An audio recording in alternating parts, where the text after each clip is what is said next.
I remember the day I met Mary as if it were etched in stone. It was at a coffee shop, a quaint little place with walls lined in books, and the aromatic scent of freshly brewed coffee swirling around. She was sitting at a corner table, flipping. Through a dog-eared novel, her blonde hair caught the sunlight just right, creating a halo effect. Intrigued, I approached her. "Is this seat taken?" I asked, gesturing to the empty chair opposite her. She looked up, surprised but not displeased. "Not at all," she replied, and I felt a spark of connection. We chatted for hours, sharing everything from favorite authors to our dreams for the future. By the end of that first meeting, I knew I wanted to see her again. Our relationship blossomed quickly, with each day feeling like a new adventure. Mary was vibrant and passionate, always dragging me out to explore art galleries, street fairs, or to just walk around the city until our feet ached. I was captivated by her energy, her laughter, and the way she painted life with her colorful stories. I loved her fiercely, but as time passed, cracks began to surface in our seemingly perfect romance. It started subtly. Mary began spending more time with the girls, a phrase that always made me feel uneasy. Initially, I told myself it was normal. Every couple needs time apart, right? But when I noticed how she would come back from these outings, her laughter a touch too forced, her phone suddenly needing more and more privacy, that's when the unease morphed into dread. The turning point came one evening when Mary was supposed to be at a girls' night out. I was home, resting on the couch, flipping through channels, but my mind was elsewhere. Something felt off. I eventually caved and decided to text her. "Hey, hope you're having fun. Just checking in. Miss you." She replied with a simple, "All good, love you." But something in her tone felt hollow, so I pushed it aside, sensing that this kind of self-doubt wasn't healthy. The following week, I discovered her secret. I was picking up the laundry when I found her phone on the kitchen counter, buzzed with an incoming message. Something compelled me to take a peek. The name flashed on the screen. Jake. I froze. He was an old friend of hers, one I had heard, mentioned a few times, but had never met. I tapped the message, my heart racing as I read the casual exchange. They spoke about meeting up, about inside jokes and memories only the two of them shared. It felt intimate, like a betrayal unfolding before my eyes. I wrestled with my instincts, unsure if I should confront her or try to brush it off as harmless banter. I decided to hang on to that information, hoping to glean more before making any accusations, but that didn't help the gnawing feeling in my gut. Days turned to weeks. Mary continued her charade, and each interaction chipped away at my trust. I found myself waking in the middle of the night, replaying conversations and searching for clues, feeling like a detective in my own life. Did she really love me? Was what we had real? Finally, the moment of truth burst through the fragile facade. One evening, after a frustrating day at work, I arrived home with a heavy heart. I found Mary lying on the couch, her phone screen lighting up the dim room. I plopped down beside her, a knot of anxiety twisting my stomach. "Hey, how was your day?" she asked, half interested. "Long," I replied, trying to keep my tone light, but I couldn't shake the weight pressing down on my shoulders. Turning my gaze to hers, I hesitated before blurring out, "I saw the message from Jake." Her face morphed from surprise to dread within seconds, taking on a pallor I hadn't seen before. "Alan," she whispered, frustration lacing her voice as if it was an obligation to explain. "It's not what it seems." "Not what it seems," I repeated, the tears threatening to spill. "Then what is it, Mary? Because it sounds like you're talking about inside jokes and plans to meet up." Her silence screamed louder than words. "Are you cheating on me?" I asked, though I already feared I knew the answer. She sat up, running her fingers through her hair, her breathing rapid like a hummingbird's wings. "I never meant for this to happen. Jake is just... He was a friend from college, someone I reconnected with. I didn't think we were doing anything wrong." "Didn't think? How can this be so casual for you?" I threw up my hands, feeling the tension engulfing the room. "Maybe I didn't want to hurt you. You're always so busy, so focused on work. I thought it would be okay to talk to him. Okay? It's not okay to lie. You didn't consider how it would break my heart when I found out. I stood up, bursts of anger fueling the heat rising in my chest. When she opened her mouth to respond, I cut her off. You said you loved me? Was that just another act? Alan. Please, she begged, eyes welling with genuine tears. I made a mistake. A mistake? It sounds like a hell of a lot more than that. My words were harsh, as if each syllable was a reckless lash. I'm sorry, she shouted, but I could hardly see her through the haze of betrayal. How long? How long has this been going on? I wanted to grasp for answers, but every response deepened the hole I was falling into. Just a few months, she finally confessed, dropping her gaze to the floor. Months, I echoed, barely above a whisper, feeling both anger and heartbreak mingle within me. And this whole time, I thought you were mine. I thought we were building something beautiful. Did you even care? I rushed out of the room, unable to look at her, the weight of disbelief crippling my confidence. I grabbed my coat and keys, my heart racing as I stepped outside into the cold air, my breath visible in the dark night. I didn't know where to go, but I needed to escape the haunting silence of our shared home. My phone vibrated and I checked it reluctantly. It was a text from Mary, simply reading, I love you, Alan. I'm so sorry. Do you ever stop loving someone? I wondered as I slowly strolled through the empty streets. I loved her so deeply, yet the confidence, the safety, it all crumbled like brittle glass, and I could only wonder if it was possible to rebuild on a shattered foundation. In the days that followed, I wrestled with my emotions. Anger was easy to embrace, but sadness wrapped around me like a heavy cloak. I found myself unable to return home, instead spending nights on a friend's couch and returning only to gather my things when I thought she would be out. 3 weeks passed. I attempted to forget her, but Mary was inscribed in everything around me, her laughter, the scent of her shampoo lingering in our apartment. I missed her. A part of me still romanticized our moments together, an echo of what was once beautiful. But with the days that stretched into weeks, I also began reflecting on myself. Had I contributed to this situation? Had my focus on my career alienated her? I recalled days spent on late-night calls instead of meaningful conversations with her. Maybe a wall had grown between us without my realizing it. Yet was it enough to excuse betrayal? Finally, I received a text from Mary that read, Can we meet? I need to explain how I've changed. My heart raced. Did I truly want to hear her out again? In my gut, I yearned for the connection we once had, a voice echoing the soft part of my heart that longed for reconciliation. We agreed to meet at our coffee shop, the very place where our story began. Walking in, I felt a mix of nostalgia and pain. Mary was already seated at our table, her head down as she stirred a cup of coffee, lids heavy with unshed tears, as if the weight of her actions crushed her spirit. When she looked up, her eyes glistened, illuminating the remorse etched in her features. I sat opposite her, unsure of how to even begin this conversation, like two ghosts trapped in a past we couldn't escape. Please forgive me, Alan, she started, her voice barely breaking above a whisper. Those months, I was lost. I let the loneliness seduce me. You should have come to me, I replied stiffly. I know, I should have trusted you.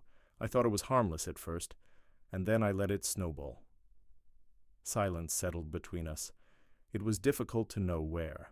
To go from here, I want to understand why, I said at last, my voice quivering. Was it really just Jake, or was there more? She stretched her hands across the table, desperate to bridge the chasm separating us. You were so focused on your job, and I felt invisible. I sought validation in the wrong places, but it was no excuse. I don't know how to fix this.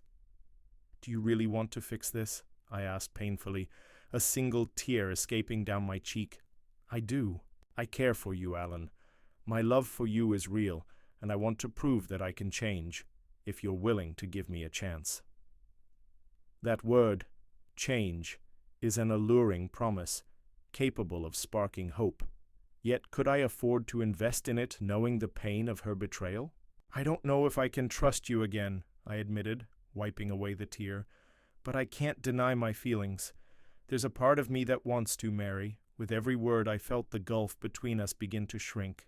Maybe it wouldn't be easy, but perhaps there might be a way back from this. That day marked not just an attempt to salvage a dying relationship, but a journey to rebuild from the fractures. We spent weeks discussing everything honestly, laying bare our hurts and fears, reaching back into the depths of what connected us before. Ultimately, healing wouldn't happen overnight. Trust is fragile, but we were determined to revive what we could, learning to communicate, embracing imperfections. What began as a cheating scandal morphed into an examination of our shared culpability in a relationship that needed saving. We both learned, growing individually while nurturing the bond we shared. When I look back now, I can't quite pinpoint the moment we transitioned from darkness into brighter days. It was gradual, like the dawn breaking after a long night. In the end, love can sometimes mean reconciliation, risk, and the courage to face truths you never wanted to acknowledge. I still think about that fateful night, but now I see it through the lens of growth. We were both imperfect, and though the scars would always remain raw, they would also remind us of the work behind the weaving of love, and perhaps that was enough. I often wonder how it all unraveled, those delicate threads of affection that once stitched together my heart and soul. From the outside, Alan and I looked like any couple navigating the labyrinth of love. We laughed, bickered about the trivial, planned vacations and built dreams together. But if there was one thing I learned in this bittersweet chapter of my life, it was that love can often masquerade as betrayal when the heart isn't paying attention. Our relationship began innocuously. In the bustling coffee shop on the corner of Fifth and Oak, the scent of freshly brewed coffee mingling with laughter and light chatter. Alan, with his tousled hair and warm smile, seemed to radiate genuine kindness. I was drawn to him like a moth to a flame. It was a captivating whirlwind, and life felt unrivaled in his company. We spent countless afternoons chatting till sunset, sharing secrets under the stars, and learning how to navigate the intricacies of each other's lives. Alan made me feel secure, happy, loved. But life, much like love, can be cruel. Amidst the mundane routines and the occasional miscommunication, an unsettling feeling crept into my mind, an insidious whisper that something wasn't right.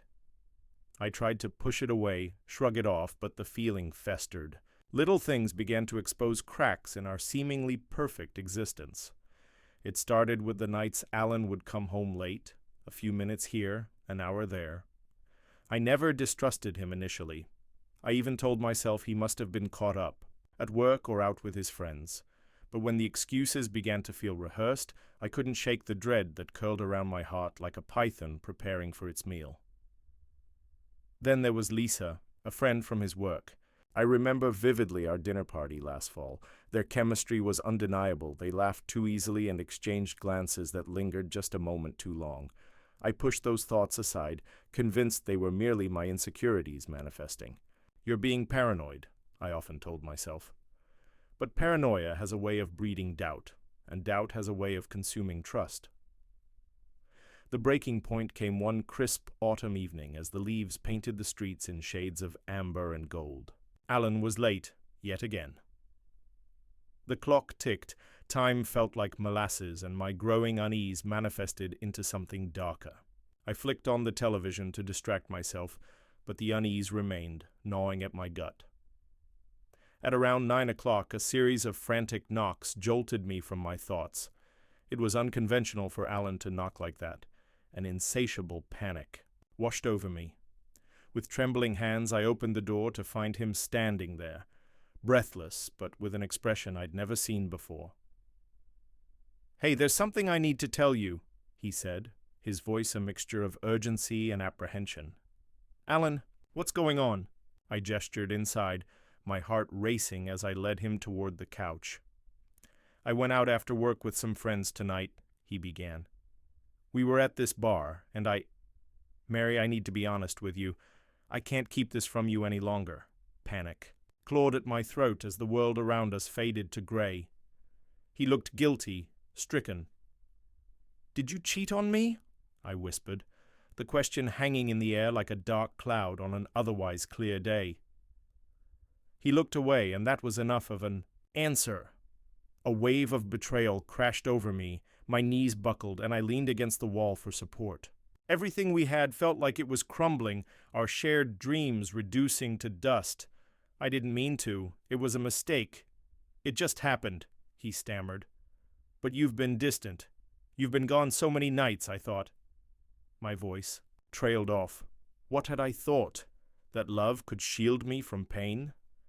I thought you were working late, that you needed space. I could feel the tears pooling in my eyes. How could you do this to us, Alan? We had plans. I'm so sorry. I never wanted to hurt you, he pleaded, desperation lacing his voice. We were drinking, and I thought I could just... I didn't think. Didn't think about what? I snapped, taking a step back. About how much I care for you? Or about how I pour my everything into this relationship? Silence hung heavy between us for what felt like an eternity. After what seemed like eons, Alan sighed, the weight of reality crashing down on him. I know I messed up. It was one night, and it means nothing, but I can't take it back.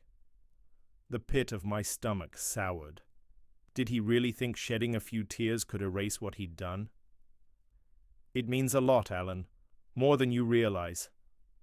I love you, he finally shouted, the urgency spilling over. I'm going to fix this. I will do anything to earn your trust back. At that moment, I realized the hardest part wasn't just Alan's betrayal. It was the war that ensued within me. Love wanting to forgive, and hurt screaming for vindication. My heart and mind waged battle as the reality sunk deeper, twisting my insides like a tortured vine. In the weeks that followed, we floated in limbo, endlessly arguing, apologizing, and crying. My heart ached as memories of our best moments flickered. Before my eyes like a movie, I couldn't pause. Every laugh we shared suddenly carried the weight of betrayal, each moment of intimacy now haunted by a lie. Each time I looked into his eyes, I felt like a stranger was looking back. I sought advice from friends who wore their hearts heavier than I. Some implored me to leave him, throwing around phrases like, once a cheater, always a cheater. Others were sympathetic, urging for patience, and could feel the love between us. But deep down, I struggled with what it really meant to recover from such a wound. We canceled plans, missed concerts, and rarely left the house together. I took solo walks that often led me to the park we used to frequent, where laughter echoed from innocent families that had no clue what turmoil awaited on the path behind them. I would sit on the bench, knees hugged against my chest, grappling with the pain that swirled in my heart like relentless waves crashing against an unyielding shore. One fateful night I was out with Lisa. Yes, the same Lisa I once viewed with suspicion. And perhaps it was a sign of growth, but I longed to hear about her own love life. As we shared cocktails infused with lemon zest and regret, I confessed, every time I think about forgiving, a part of me shuts down. I loathe myself for still wanting him, I admitted, the warmth of the bourbon bubbling up more truths than I meant to share. Is it weak to want to forgive him? Lisa regarded me carefully. Mary, it's not weakness. It's human.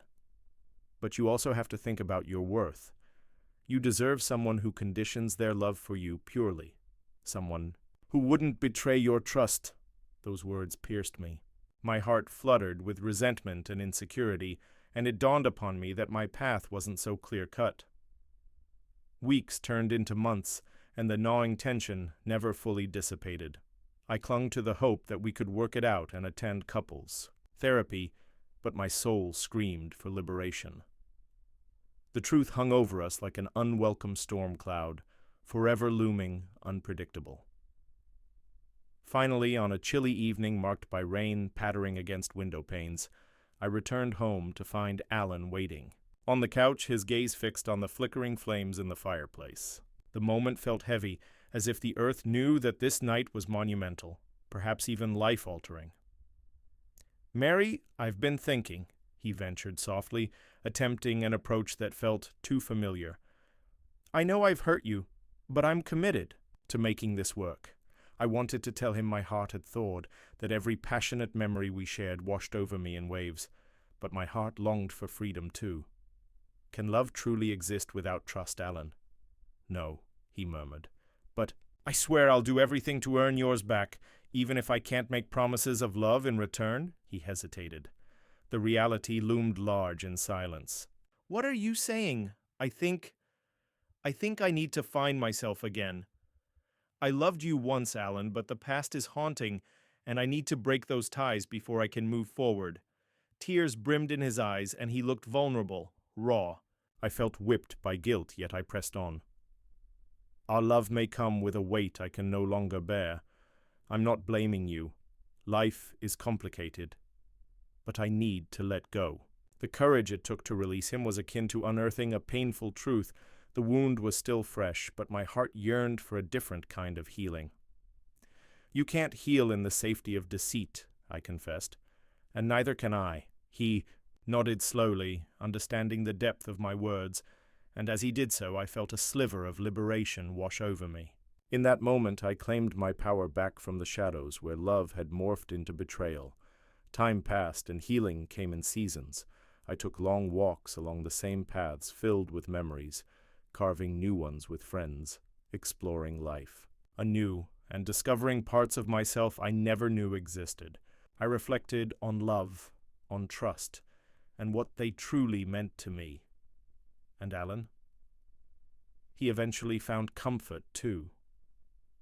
We remained distant friends, grieving the relationship we'd forged, but ultimately understanding why it had splintered.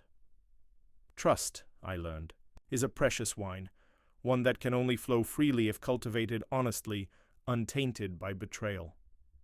In the end, the journey taught me resilience, the strength of love not tethered to the weight of betrayal, and that within heartbreak lies the chance to rediscover oneself. Life doesn't always follow the course we lay down. Sometimes it throws us curveballs that lead to redemption, to personal growth, and ultimately to new beginnings. And so, as I embark on a new chapter, I carry the lessons from my past, tempered by the bittersweet taste of love and the fierce understanding of my worth. Torn between love and betrayal, I chose healing, and in that choice I discovered my truest self. AITA for wanting to confront my girlfriend after I found out she was cheating? I remember the day I found out everything like it was yesterday, even though it's been nearly 6 months. I can still feel that slippery sensation in my gut, that vague disbelief morphing into an airless panic. One moment I was navigating my usual routine, coffee in hand, ready to sit down for another week of work, and the next I was thrust headlong into chaos. My name is Jake, and I've lived my life with a mix of stubbornness and quiet reflection. I'm the kind of guy who debates every minor decision, from what to pack for lunch to which park to walk to after work. Relationships have always been a different ballgame, but I thought I knew how to trust. I had been dating my girlfriend, Mia, for over 2 years. We met at a mutual friend's wedding where her laugh drew me in like a moth to a flame. Her laughter was bright, infectious. It made even the dullest moments seem alive. I was captivated. We bonded over late-night ice cream runs and conversations that ran deep into the early hours of the morning. I came to believe that I had found my partner, my equal. But the first sign of something amiss happened on an ordinary Wednesday, and the usual smooth rhythm of our lives began to jar. I'd come home late from work expecting to find Mia working or watching a show, but the house was eerily quiet. I shrugged it off at first. She might have gone for a run or decided to catch up on some reading. But as the week progressed, I noticed subtle changes. She was distracted during dinner, often scrolling through her phone instead of engaging in conversation. Her laughter felt forced, as if she was trying to convince herself, or maybe me, that everything was okay.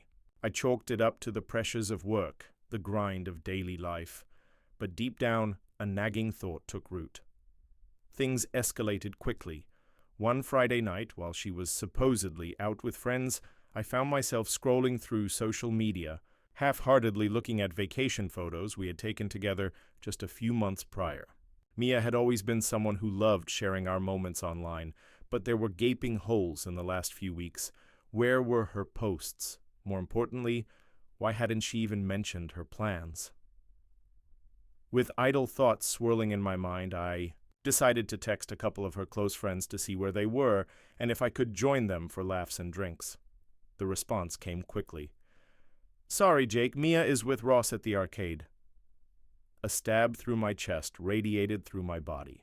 I knew Ross, her childhood friend, and while I trusted her completely, a dark cloud of unease began to form. My suspicion turned into confirmation a week later when I bumped into Mia's reflection on my phone screen one fateful evening. Leaving the grocery store, I clutched my keys tightly and decided to save myself the trouble of asking how her day had been since I sensed too many walls were going up between us. My phone pinged, a notification of a new Instagram message. I glanced. Down and there it was. Mia had received a series of messages from a profile marked Dude Bro that made my skin crawl. There were photos of the two of them together, tagged in places I wasn't aware they were going to. Laughter in every frame, closeness I had never felt before. My blood ran cold as I tapped into the messages, light sobering the darkness of my bewilderment. "Cannot believe the night we had," one said. "When can I see you again?" Another followed. "I can't wait to sneak away from our lives again. Just you and me." And then, a simple message that felt like a punch to the gut. "I love what we have." Rage and disbelief knotted together inside of me, making it impossible to breathe. Was the woman I thought I knew, the woman I loved, capable of this? My heart raced as the realization struck. I was being played. For days I battled internal demons, flipping and flopping between confrontation and cowardice. Friends encouraged me to take it head on, but I feared the reality of what I was about to unfold. Would I even get the truth? Had our entire relationship been a lie? Eventually, I decided to confront her, but I knew I needed evidence. I created a fake Instagram account, using a profile picture of some random landscape. I followed her new friend, Ross, hoping to get a glimpse of the reality behind the facade. Within hours, surprise, I'd requested to follow him, and he approved. I watched his life unfold, post after post, like pages in a book I was desperate to read. I felt like a voyeur, silently judging every cheerful photo, every smiling caption. But with newfound clarity, I also discovered hints that Mia was indeed sneaking away. Weekend road trips, intimate dinners, inconspicuous photos that appeared out of nowhere. And then came the day I decided I had enough. I brought Mia to our favorite park, a beautiful stretch of green with bright flowers that felt like the center of my world when we were intertwined in love.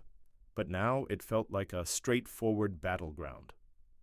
I sat her down on our favorite bench, making sure the sun highlighted the shadows of betrayal lurking between us. When I finally let it out, my voice was calm at first. I mentioned the missing posts, the late-night absences. I pulled out the evidence from my phone, each message, each photo. As I read them aloud, her face shifted from confusion to horror, then finally stone-cold silence. "Jake, I can explain," she stuttered, but I was too far gone. I had crossed the line, unable to turn back. "I don't want to hear it," I replied quietly. "I've seen everything. You have betrayed my trust, and while I wanted to believe the best in you, I can't do that anymore." It didn't end with shouting or slamming doors. It spiraled downward into a muted confrontation, with tears barely held back on both sides. Mia's face morphed from guilty resignation to angry denial, a struggle that brought even further pain. But what truly broke my heart was the realization that deep down, I'd begun to view my love for her as an illusion, an obsession fueled by the warm glow of memories and shared moments, glittering in the dark like shattered glass. Weeks passed, and the silence felt like a suffocating weight. I attempted to fill the void with long runs, nights out with friends, and nostalgia in the form of old photo albums. I received calls and texts from mutual friends who tried to guide me, but every reminder led me back to her. People promised me time would heal, but time felt like an endless loop of trauma. Should I confront other friends to make them understand who Mia really was? Or should I just let it die without anyone knowing the true story? No matter what, I knew people would take sides. Then an idea rooted itself. I sought out solace in forums and posts, sharing my experience anonymously. I took to Reddit, laying it all bare for strangers, my confusion, the betrayal, the hurt. Surprisingly, the feedback was powerful. It became clear I wasn't alone. 1. Post struck a note. It's okay to grieve. It's okay to feel angry. But you deserve better than someone who has torn down your trust. That resonated more than I could express. Maybe I was deserving of something truer than the shadow of love I had chased. I began moving forward on my terms. I channeled my feelings into creative outlets, writing down my emotions, turning them into a narrative that helped me reclaim myself. I wasn't merely the wronged party. I was Jake, navigating the ruins of what was, rediscovering the joys of independence, reflecting on mistakes, and learning the sanctity of trust. After months of tumult, I could finally say that I was coming out stronger. I learned to rebuild my life piece by piece, letting go of memories that once brought joy and healing with my newfound identity. So, Eite for wanting to confront Mia when I discovered her betrayal? The answer was undeniably clear to me. I wasn't the villain here. I was a man on a journey to reclaim his truth, and in this journey, I found not just the shattered pieces of a broken relationship, but also the strength to redefine my path ahead, completely. AITA for confronting my cheating girlfriend after finding messages. I never thought I would be the kind of person who would share a deeply personal experience on a platform like Reddit. But here I am, staring at these keys torn apart by betrayal and grappling with the question, am I the asshole? I want to share my story, hoping that this community might provide the clarity I so desperately need. I've been with Lisa for nearly 3 years, and up until about a week ago, I thought we were happy. We had our ups and downs like any couple, but I always believed in the bond we shared. Lisa had this way about her, a spark that attracted people like moths to a flame. She was lively, spontaneous, and full of dreams. I admired her spirit, and for the most part, I thought we complemented each other well. I was a little more reserved, a grounded presence in her vibrant life. Together, we made a decent team, or so I thought. That all changed when I found a series of text messages on her phone. We had returned home from a night out celebrating my best friend's birthday. Lisa's laughter still echoed in my ears as we slipped into the comfort of our shared apartment. She always had a way of making every moment feel alive. As she flitted around getting ready for bed, my heart swelled with love. I reached for her phone lying carelessly on the living room table, just intending to check the time on it. But then I saw it.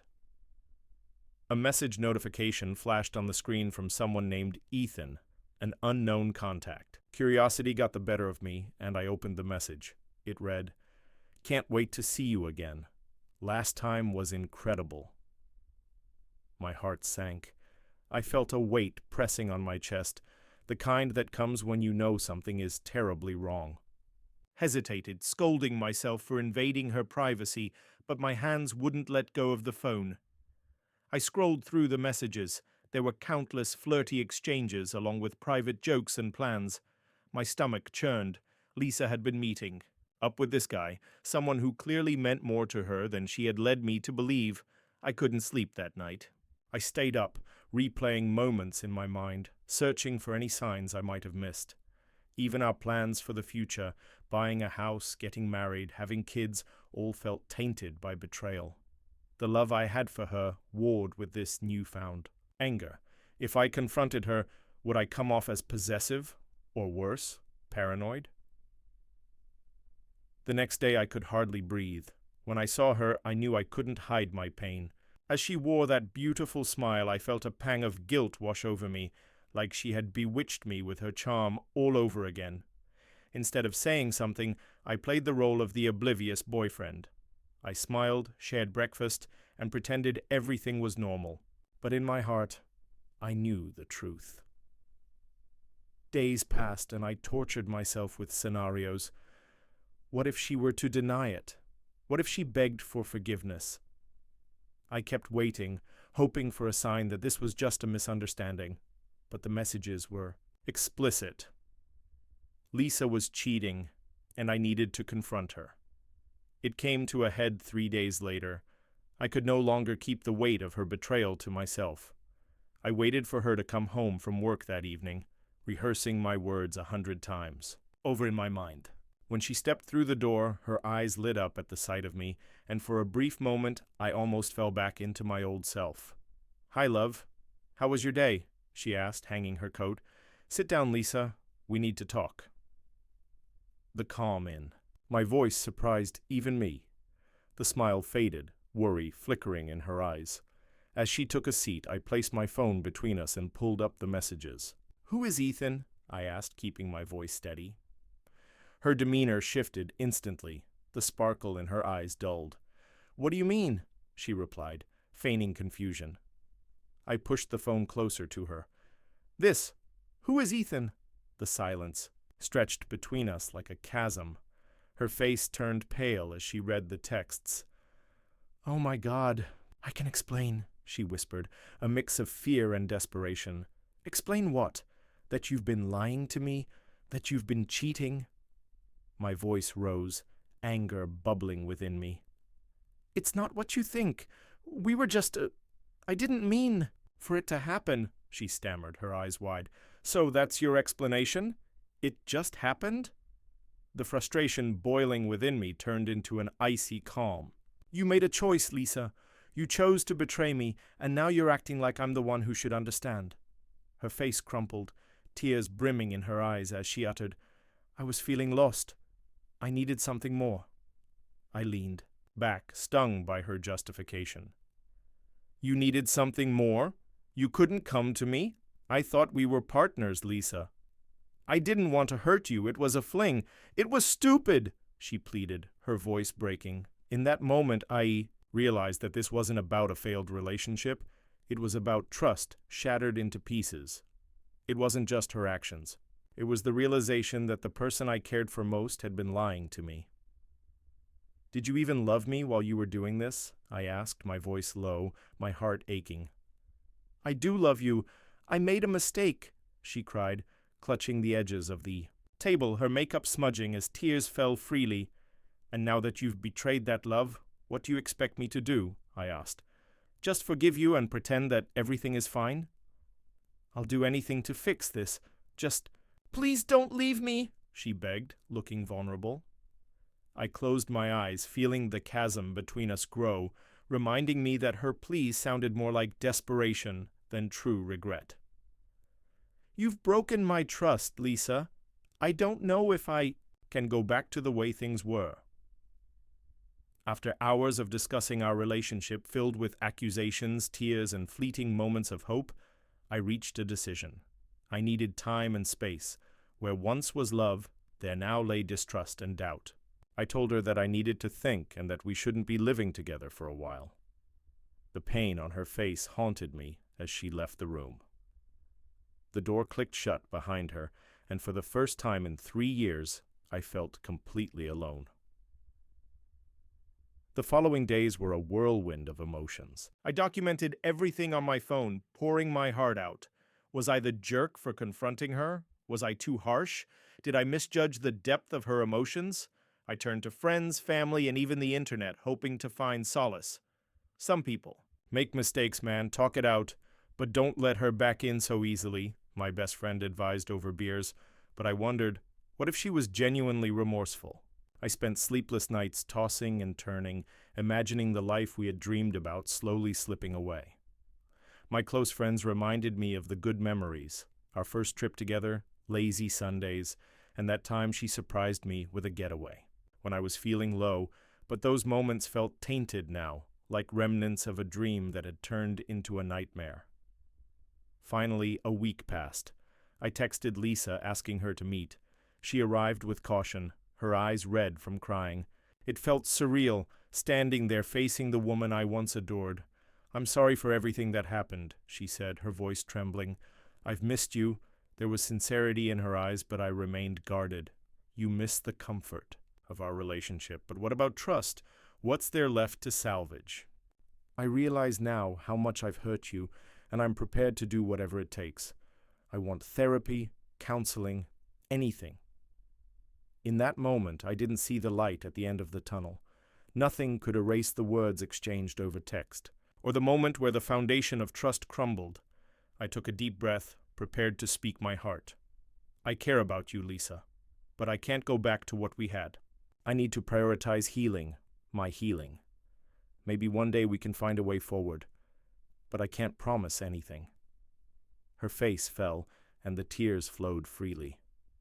"Please don't say that." "I have to," I said softly, my own heart breaking. "Right now, I need to take care of myself."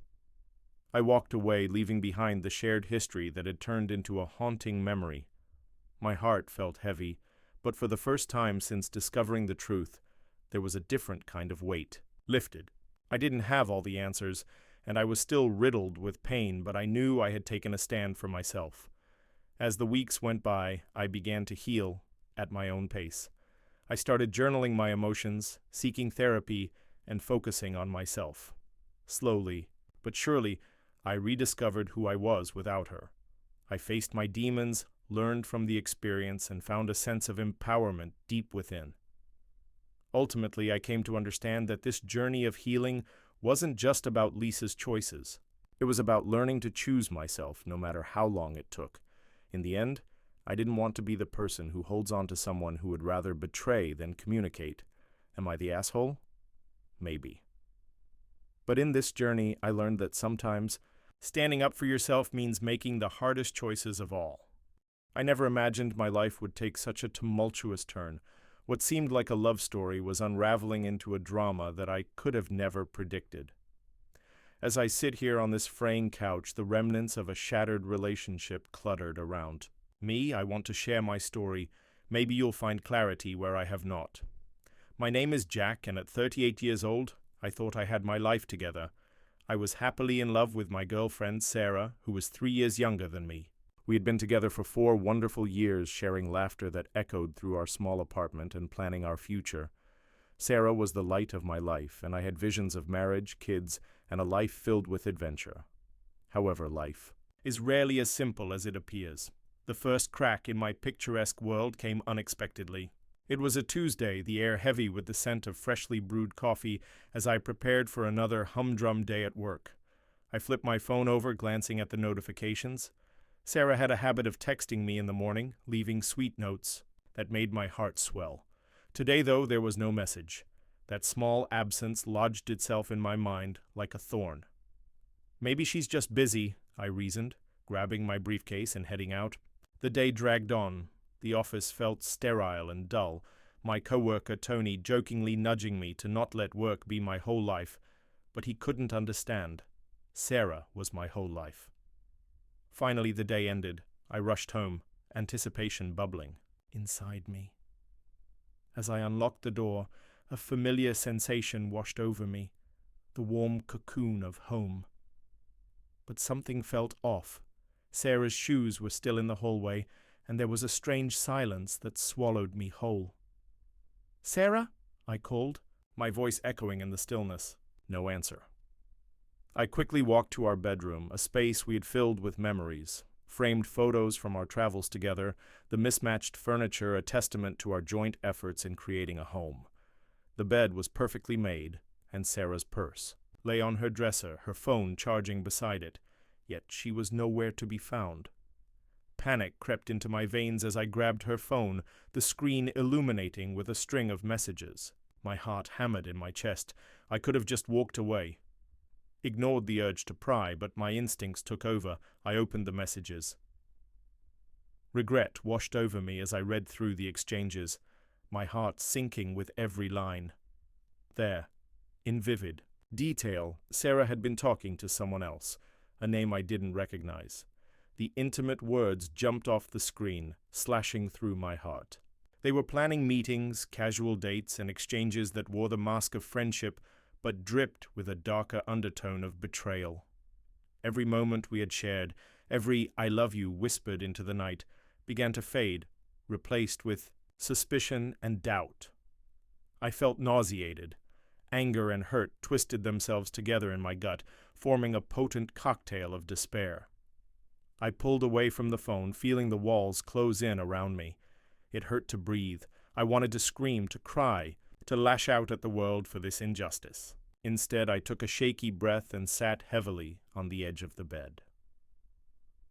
Moments later, the door creaked open, and Sarah stepped inside, her face glowing with a radiance that sliced through my heart, but the happiness dimmed when she saw my expression. "Jack, what's wrong?" she asked with feigned innocence, her voice laced with confusion. She looked stunning, as always, her hair spilling over her shoulders in effortless waves, but the image of her happiness felt tainted now. I felt like a shadow of my former self. I wanted to scream at her, to demand answers, but I couldn't find the words. Instead, I simply held up her phone, my hands trembling, her face blanched as she connected the dots. "Jack, I can explain—" "Explain what? What could you possibly say?" I interrupted, my voice rising. "You were cheating on me, Sarah. With someone I don't even know." Her eyes widened in surprise, the confidence draining from her posture as her facade began to crack. "It's not what it seems. Not what it seems," I laughed bitterly. "You're texting him like you're best friends. You've made plans to meet up. What am I missing, Sarah?" I felt like I was losing control, the raging emotions threatening to swallow me whole. I stood, pacing the small room, feeling more like a caged animal than the man who had once loved. Her without question. Sarah, seemingly unprepared for the storm, sank onto the bed, her hands clasped together in front of her. "I didn't mean for it to happen," she whispered, tears brimming in her eyes. "I was feeling lost, and he was there to listen, to comfort me. I didn't want to fall for him, Jack, I swear." "Lost?" I echoed, disbelief washing over me. "You have me. You have everything. How could you do this to me?" "You wouldn't understand," she pleaded, her voice breaking. "You don't know how hard the last few months have been." I stilled, her words wrapping around me. Could I have been that oblivious? I thought back to the late nights at work, my own distractions, the times I'd been absent physically and emotionally. Had I failed her? "Hard," I ventured cautiously. "How hard could it have been for you to talk to me? You shut me out." She looked down at her hands, a swirl of emotions dancing across her face. "I didn't want to burden you. You work so hard. I thought I could handle it alone." My heart twisted painfully, anger mingling with pity. "So you handled it by seeking comfort in another man? Was that your solution?" "I never meant for it to go this far," she sobbed. I felt alone, Jack. It was a moment of weakness, a mistake that spiraled. In that moment, it became evident that we were at a crossroads. I could hear people whisper in the back of my mind, "You deserve better. Walk away." But I was torn. I loved her, even now, despite the betrayal. Yet I felt so deeply betrayed, longing for the trust that had been shattered. "What do we do now?" I asked, the weight of the question pressing down on us both. Sarah looked up, her eyes pleading. I still want to make this work.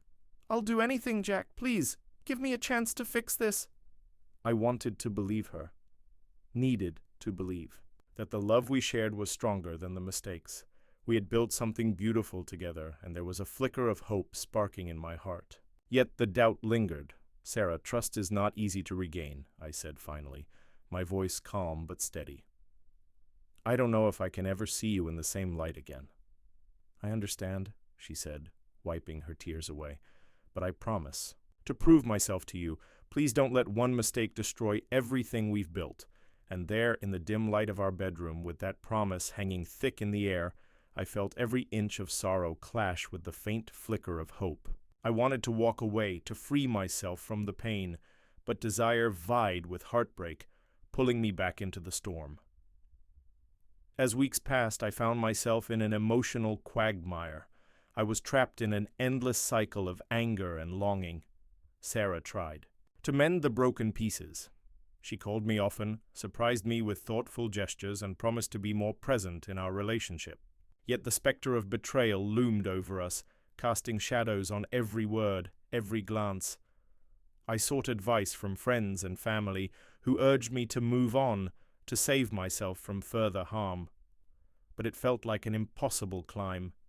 In and out of love. Like a pendulum swings, I struggled to make sense of it all. Was it love I felt, or just the echoes of what we once had? One afternoon, after taking a long walk to clear my head, I returned home to find Sarah in the living room, surrounded by photograph albums. She smiled sadly as I stepped inside. "I didn't know if I should have waited for you to come back or not," she admitted, "but I hoped these would remind you of what we've shared." My heart twinged at the sight. There was something heartbreakingly beautiful about those snapshots. They spoke of moments in time that felt long gone. I glanced at her, the shimmer of hope still flickering in her eyes. We spent hours rifling through the photos, the laughter and memories flooding back, creating a veil that softened the harshness of our current reality. For a moment I felt how we had been intertwined, two souls navigating through life together. Perhaps there was a path forward, but it was then I knew I had to stake my claim on the truth of my feelings. "Sarah, I want to try," I said slowly, feeling the rustle of our memories wrap around me. "But I need you to know that you have to earn my trust again. This isn't a simple fix." "I understand," she whispered, leaning closer. "I'll spend my life making this up to you. You won't regret giving me another chance." Tempestuous emotions swirled within me as I took her hand, squeezing it gently. Yes, the road ahead was riddled with uncertainty, likely cobbled with more heartache than I dared to imagine. Yet there was a strange comfort in the shared struggle, a chance for rebirth, so maybe I could traverse this winding path back to love. But as I lay in bed that night, the shadows returning, I questioned whether we were dancing on the frayed edges, teetering on the precipice of another chance or another heartbreak. With every breath, I felt the weight of our choices pressing down, heavy as stone. Weeks turned into months, and the struggle between forgiveness and doubt raged on. There were good days sprinkled with hope and bad days steeped in suspicion. The nights were the hardest. Sometimes I'd wake to find Sarah curled up beside me, her soft breaths lulling me into a false sense of security. But truths lingered, in the corners of our home like ghosts, whispering that trust had not yet been restored. One evening, after weeks of tentative rebuilding, I was cooking dinner when I heard a knock at the door. It was unexpected. Even Sarah seemed surprised as she opened it. I froze when I saw the figure standing there, a man who looked like he belonged. In a different story altogether. "Can I help you?" Sarah asked, confusion etching her brow. "Hi, I'm Alex," he replied, his demeanor calm but confident. "I'm here to talk to Sarah." Instinctively, I crossed my arms, my spine going rigid. Sarah glanced back at me, her face pale. "About what?" I interjected, my voice measured, yet a storm raged inside me. Alex glanced at me, piercing blue eyes assessing. "Personal matters." "What's personal?" I asked, my heart hammering in my chest. He shifted uncomfortably, but Sarah stepped forward, swallowing hard. "Jack, maybe we should hear him out. It could clear the air." The tension was palpable, almost suffocating as I stepped aside, the floodgates of my emotions drawn wide. Alex pushed gently past me, entering the living room as we both sank down onto the couch, a strange silence hanging thick in the air. "I didn't want to intrude," Alex began, "but Sarah and I have some unresolved things to discuss." That moment I felt everything imploding, the weight of betrayal erupting once more. "Unresolved? You mean like how you were texting behind my back?" "Jack," Sarah said softly. "Just let him speak." I couldn't believe this was happening. My fists clenched at my sides as a rush of anger surged within me. "Go ahead, Alex. Regale us with your tales of how you wooed my girlfriend." "I never meant for things to go this far," he said, a hint of regret in his voice. "I just wanted to reach out to her when she seemed lost. I thought it was just a friendship at first. A friendship? I scoffed, my voice laced with disbelief. Do you even understand the burden of trust you've shattered? Jack, Sarah pleaded, but Alex held up a hand. Listen, I didn't know you two were together when this started, he explained, keeping his tone measured. When I learned she had a boyfriend, I left her alone, I swear. That's why I'm here, and to clear things up. It doesn't matter, I said vehemently. You are a part of what she feels guilty for. I don't care about your excuses. Jack, Sarah interrupted. We need to hear him out. We can't just ignore the past. I wanted to shout, to unleash the well of anger pressing against my chest. This isn't about that. It's about you. I turned to Sarah, my voice shaky. You promised to earn my trust back, but if you feel you need to talk to him to do, that perhaps this foundation we're trying to build is already too cracked. Sarah's eyes widened at my accusation. You think this is what I want? I'm trying to fix what I broke. I faltered, her words cutting deeper than I expected, but the confusion bubbled within me, a maelstrom that refused to settle. Could we still salvage anything from this wreckage, or was I trying to cling to ghosts when it was time to mourn and move on? I don't want to come between you. I just want to apologize, Alex said gently, reading the room carefully. It was never meant to be this. Then why are you here now? I snapped. To profess your undying love? Or are you just looking for some closure? Jack, stop it! Sarah shouted, her composure cracking under the weight of tension. This isn't helping! The conversation was spinning out of my control, and I felt the walls closing in around me. In that moment of chaos, I was reminded of something I had nearly forgotten. The anger, the hurt, the love. They were all part of a living, breathing relationship, intertwining and flailing through the good and the bad. I had to make a choice about whether that was worth fighting for. Taking a deep breath, I closed my eyes. I was tired of the push and pull, tired of being caught in an emotional wilderness where trust felt like a distant memory. I turned back to Alex and then to Sarah, my heart racing. Before we can move forward, I need distance, I said, my voice steadying. I can't navigate this while feeling suffocated by shadows. I need time to figure out where the truth. Lies! Jack, no, Sarah began, her voice cracking, but I raised my hand to stop her. Time. From both of you. As I turned away, I left behind echoes of our shared laughter, the moments that once painted joy across my life. But in the stillness of the night, there was the slightest possibility that perhaps solitude would illuminate the road ahead, a chance to reclaim the narrative that betrayal had stolen from me. Life has a way of reshaping itself, allowing light to break through even the heaviest of shadows. As I stepped outside, the cool night air hit me, a soothing balm against my heartache. I wasn't sure where the road would lead, but I knew it was not just my decision to make. It was the pathway of two broken souls, seeking to find themselves. Amidst the chaos we had wrought, and somehow, through all the heartache, I held on to hope. For healing, for reconnection, and for understanding, no matter how long the journey might be. Ayata for telling my girlfriend I don't trust her anymore. I never thought I'd find myself writing on a platform like this, but here I am, hoping to gain some perspective on my turbulent relationship with Lisa. Our story is interwoven with love, trust, and now this searing betrayal I never thought I would face. Let me give you some background first. I'm Jason, a 36-year-old graphic designer living in a small town where everyone knows each other's business. I've been dating Lisa, a 34-year-old marketing executive, for nearly 4 years. What initially attracted me to her was her vivacious spirit and fierce independence. She was the life of every party, the friend that everyone wanted to have around. We had a great connection, and I truly believed we were on the path towards a meaningful future together. Things took a shaky turn about 6 months ago when she began working from home more frequently. I didn't think much of it. It seemed like the new normal for many people. Our evenings were still filled with laughter and warmth, but gradually I noticed shifts in her behavior. She started spending more time on her phone, often giggling at messages I couldn't see. Whenever I walked into the room while she was texting, she would quickly put her phone down.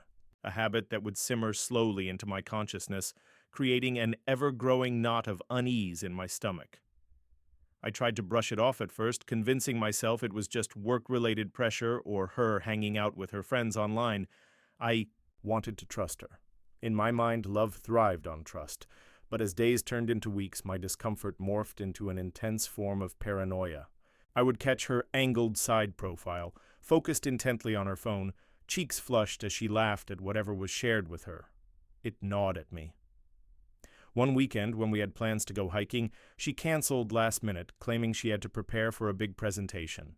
I initially understood, but the repetition of these excuses felt laced with dismissal.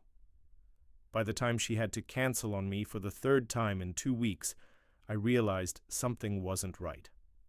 My gut told me I was losing her, even if my heart screamed to hold on and trust her.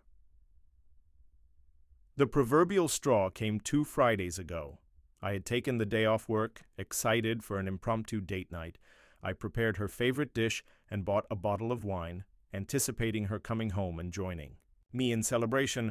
Instead, she sent a text at 5 saying that she'd get drinks with some colleagues. I assured her it was all right, but a confusion brewed in the back of my mind. 4 hours later, her sparkly fitted dress and high heels danced in front of me, and I couldn't contain my feelings.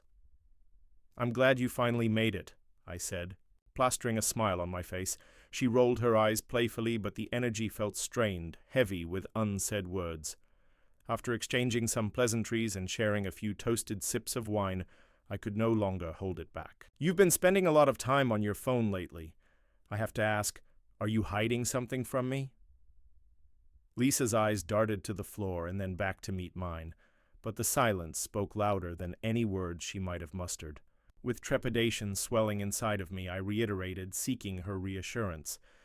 "It's just that I don't want to doubt you, but things feel different." She shoved her chair back, huffing with frustration. "Oh, come on, Jason, it's just work. Why do you have to make everything so complicated?" I watched as her arms enveloped her waist defensively, while her cheeks flushed a deep crimson, unmistakably signaling guilt or anger, or perhaps both. In that moment, something snapped within me. "I don't know what's going on with you." "Lisa, but I feel like I'm losing you, and it kills me." Her face softened momentarily, but the twinkle in her eyes dimmed too quickly. "I'm not cheating on you, Jason. I wish you'd just trust me." But how could I trust her when every text message seemed shrouded in secrecy? The argument spiraled further, words exchanged chipping away at what remained of our happy moments.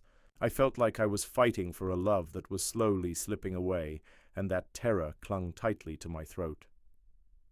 That night we stumbled into her bedroom in silence, the air thick with unspoken accusations. The conversation that was supposed to tighten our bond only deepened the chasm between us. As I lay awake in bed, I heard the soft chirp of her phone going off, but she didn't reach for it. The tension weighed down on me like an anchor, pulling me deeper into doubt. Over the next few days, I felt the distance between us widening like a chasm too deep to bridge. I spent the next few sleepless nights diving deep into the recesses of my mind, analyzing every detail, every interaction I'd had with her in the past few months. What felt harmless before now became fodder for my imagination. Early Sunday morning, I made a decision. I decided to confront her with what was gnawing at my insides. I simply couldn't bear the insecurity and resentment bubbling over. I needed clarity. If it was the end, I would rather know than cling helplessly to an illusion. As I sat on the edge of our bed, poised and pale from a night without sleep, Lisa stirred and rubbed her eyes open. The moment she blinked, I saw the vibrant woman I fell in love with, but shadows surrounded her, shadows I wished to eradicate. "Can we talk?" I asked her softly, my voice barely above a whisper. Lisa nodded, pulling herself up. "What's wrong?" "I feel this tension between us. I don't know where you've been, but I need to know if I'm just being paranoid," I said, awaiting her reaction. Her face hardened, lines of frustration and shame etched into her expression. "You think I'm cheating on you?" "No, I'm Not accusing you, but I need to express that I can't keep quiet.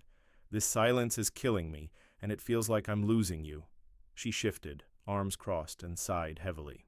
"Okay, if it's truly about trust, let me share something. I've been talking to a coworker, Carl. He's just a friend." My heart thumped loudly in my ears as her words resonated in the stillness of the room. "Why didn't you tell me that sooner?" I could feel betrayal bubbling under the surface. "What's wrong with having boundaries between friends?" "I didn't want to worry you," she said, a hint of exasperation in her tone. "I swear we're just friends, but I could see how it looked to you." We fell into a silence filled with the weight of misunderstandings. I looked at her, this woman I adored, yet couldn't shake the nagging doubt in the back of my mind. But why keep it hidden? Her arms fell to her side, vulnerable now. "I guess I didn't think you'd understand how overwhelmed I felt with work. I wanted to protect you from my stress." In that moment, I made a choice, a painful decision. "I think we need some time apart," I said, the heaviness punctuating every word. "I don't want to feel like I can't trust you, but right now it's hard to see a future where I can." Lisa's face fell, the spark in her eyes extinguishing again. "Is this really how you want to end us?" "No, that's not it. But until I can work through this, I think it's for the best." When Lisa left later that evening, I cried. I cried for the love we shared, for what felt like loss, for the confusion clouding our memories. The very essence of us was unspooling like a skein of yarn untamed by the hands of its maker. Days turned into weeks, and the silence echoed louder than any fight we'd ever had. I struggled with feelings of loneliness and guilt. Perhaps I had overreacted. I hadn't meant to dismiss the love we once cherished. A part of me wanted to see if I could bridge the gap, but I waded through confusion, unsure if any path would lead us home again. It took time, but I began opening up to friends, letting them be my sounding board. My best friend Max was supportive, listening intently, and gently reminding me that self-respect often means drawing boundaries for oneself. Finally, a few weeks after our initial breakup, she reached out to me with a text message. "Can we talk?" My heart raced and I felt dizzy at the prospect of seeing her again, but instead of dismissing her, I felt a spark of hope. We agreed to meet at a coffee shop we loved, and as I approached, memories of our laughter and late-night talks flooded my mind. Lisa was already there, nervously twirling her hair. When I saw her, all the tension in my chest began to dissipate. "Hey," she said softly, her eyes downcast. "Hey," I replied as I settled in across from her. After some small talk, she sighed deeply. "I've had time to think, and I think we both need to admit our flaws. I pushed you away by not sharing my struggles, and I realize that now," I nodded, feeling a mixture of relief and understanding. I wasn't clear about my feelings either, and I let my paranoia overtake the trust we built. I'm sorry for jumping to conclusions. We spoke carefully, addressing what had been left unstated for all those weeks apart. Slowly but surely, cracks in the tension began to repair themselves. With every word shared, we moved towards rebuilding what was lost, learning the importance of trust and communication. Though the road ahead will take diligence and effort, I felt a renewed sense of hope. Together we could face our uncertainties. Instead of burying them, as we parted that day, our hands brushed against each other, a tentative promise of a future resting on a stronger foundation than before. So, am I the asshole for addressing my feelings of mistrust? In hindsight, no matter how painful expressing my doubts, allowed for honest conversations where once there were secrets. Sometimes love isn't just about what you feel, it's also about confronting the shadows and finding light together. AITA for finally confronting my boyfriend about his infidelity. I never thought I'd find myself in a position where I would have to question my worth, much less share my story online. My name is Alice, and I'm a 27-year-old woman navigating the chaotic waters of love, betrayal, and self-discovery. I know I'm not alone in this. Relationships can be a minefield, but as I sit here, heart racing, fingers trembling, I feel utterly isolated. But let me take you back several months to where it all began. John and I met during my junior year of college. He was charming, outgoing, and somehow always seemed to know just the right thing to say. I was the complete opposite. A shy, introverted person. I often felt overshadowed by his magnetic personality. My friends would tell me how lucky I was to be with him. He was thoughtful, attentive, and always made an effort to include me in his life. But as time passed, I began to notice small things that gnawed at my confidence. John often received texts late at night. Initially, I brushed it off as his hectic schedule, but over time, I couldn't ignore the sinking feeling in my gut. The texts became secretive whispers, whispered conversations that he'd quickly shift away from when I entered the room. I tried to shake it off, reminding myself that he loved me. After all, he would tell me that every day. But slowly, the cracks in our relationship began to widen. I started feeling insecure about our relationship dynamics. I was shy, and he was everything I wasn't: social, daring, and adventurous. I often found myself apologizing for wanting to stay in rather than going out to parties he organized with friends. Each time I chose my comfort over his social life, it felt like a defeat. One fateful Friday evening, just weeks before my world flipped upside down, I had planned a quiet night in, fully expecting him to accompany me. Instead, he called, filled with excitement about a last-minute party. I hesitated. A party did sound fun, yet all I wanted was to curl up with a hot cup of tea and binge-watch our favorite series. "You're missing out, Alice. Come on, it'll be fun," he urged. "But I don't want to go anywhere," I said, barely managing to mask the disappointment in my voice. "You're lost, babe. I'll be back later." And with that, he hung up, leaving me sitting alone on the couch, wrapped in a blanket, wishing I could be more like him. The party lasted long into the night.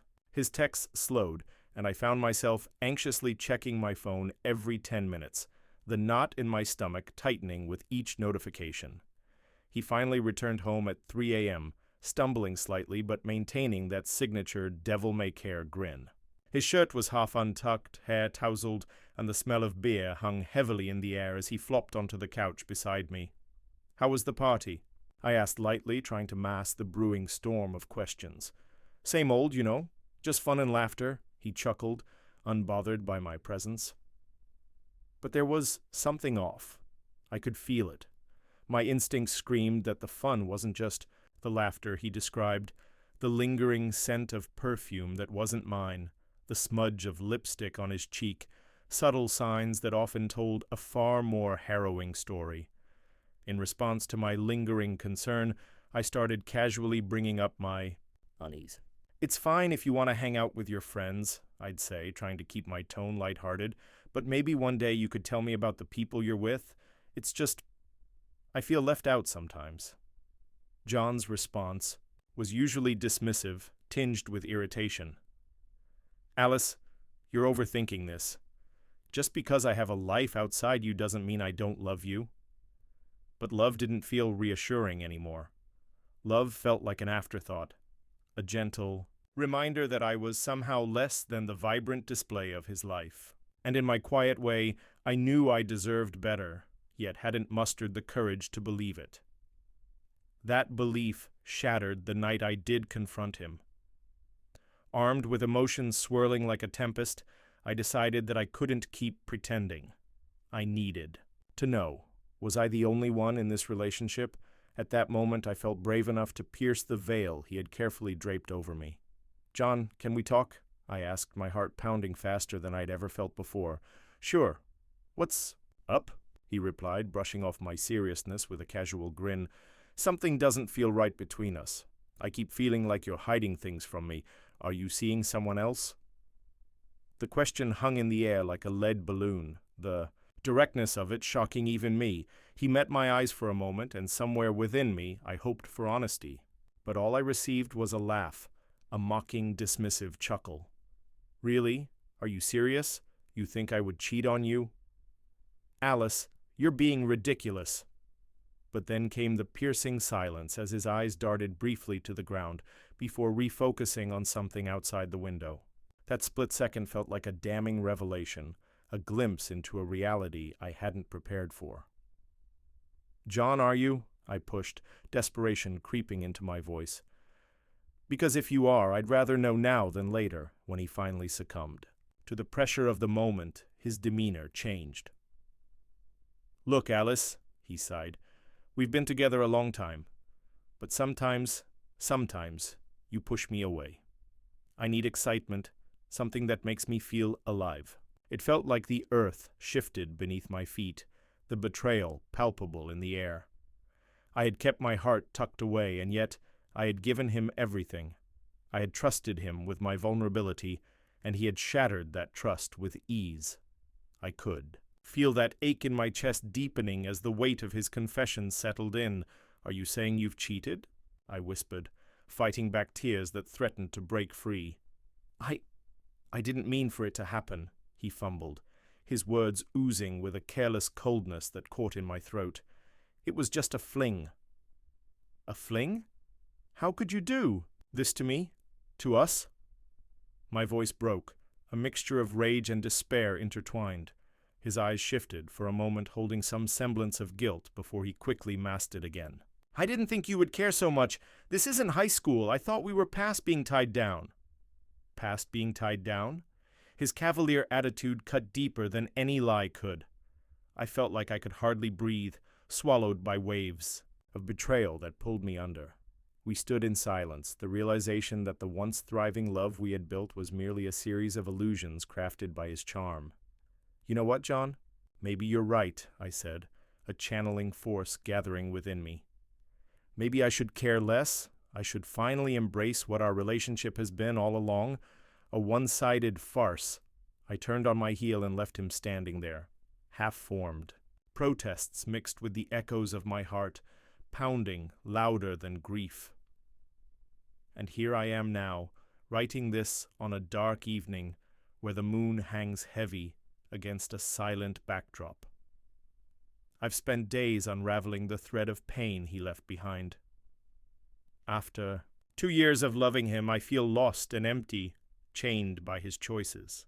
I am slowly reclaiming my worth, one realization at a time. But now I'm wrestling with doubt. I know confronting him was necessary, but did I do it in the right way? I'm filled with questions. Aita for exposing his infidelity? Should I have handled it differently instead of confronting him directly?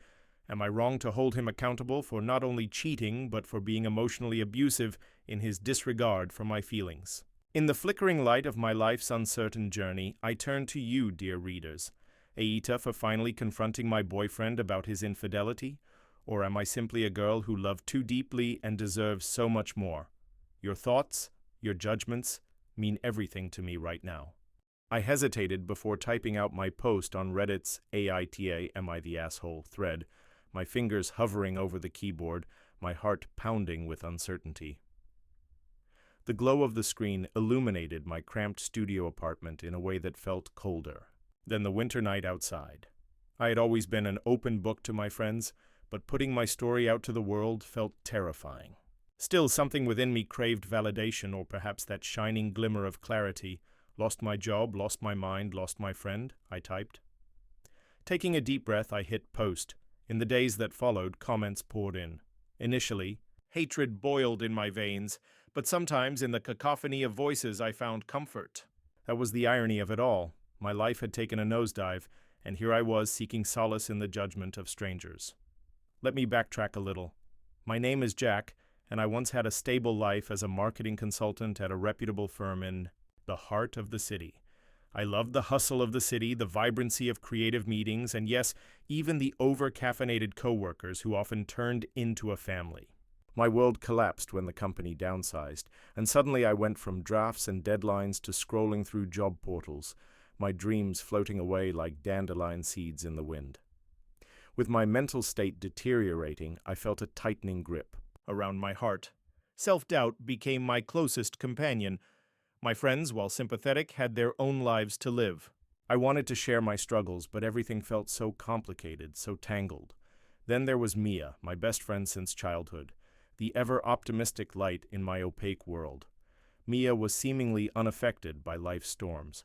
She thrived where I wilted. A yoga teacher by trade, she embodied peace and mindfulness. "The world is as you see it, Jack," she often told me. "You have the power to change your perspective." One evening, as I sat alone in my apartment, nursing a glass of cheap wine, Mia knocked lightly at the door.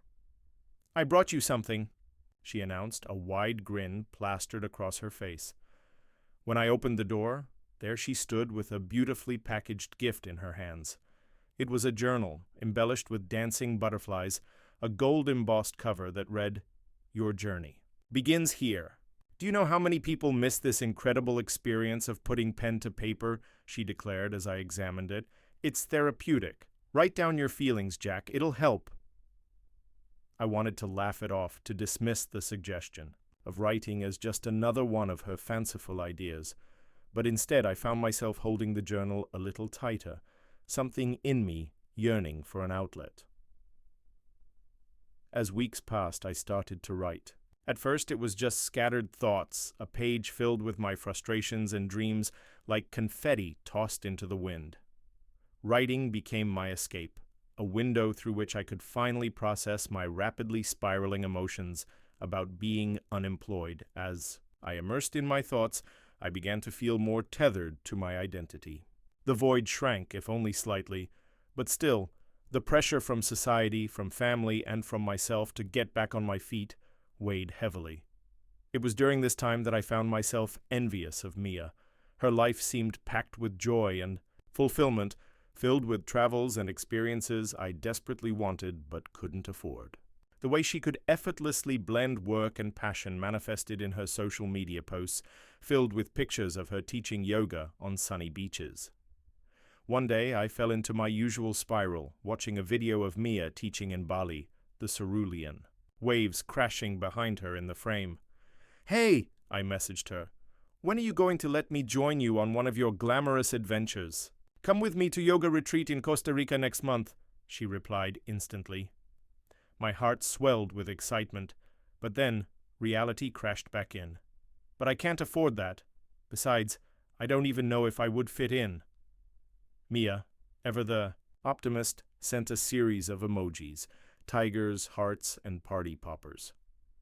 "Don't think like that, Jack. It's all about perspective, remember? You have a chance to change yours." I was gobbling up those words, desperate for an escape from my self-imposed prison, so I gathered up every shred of my courage and texted her, "Okay, I'm in."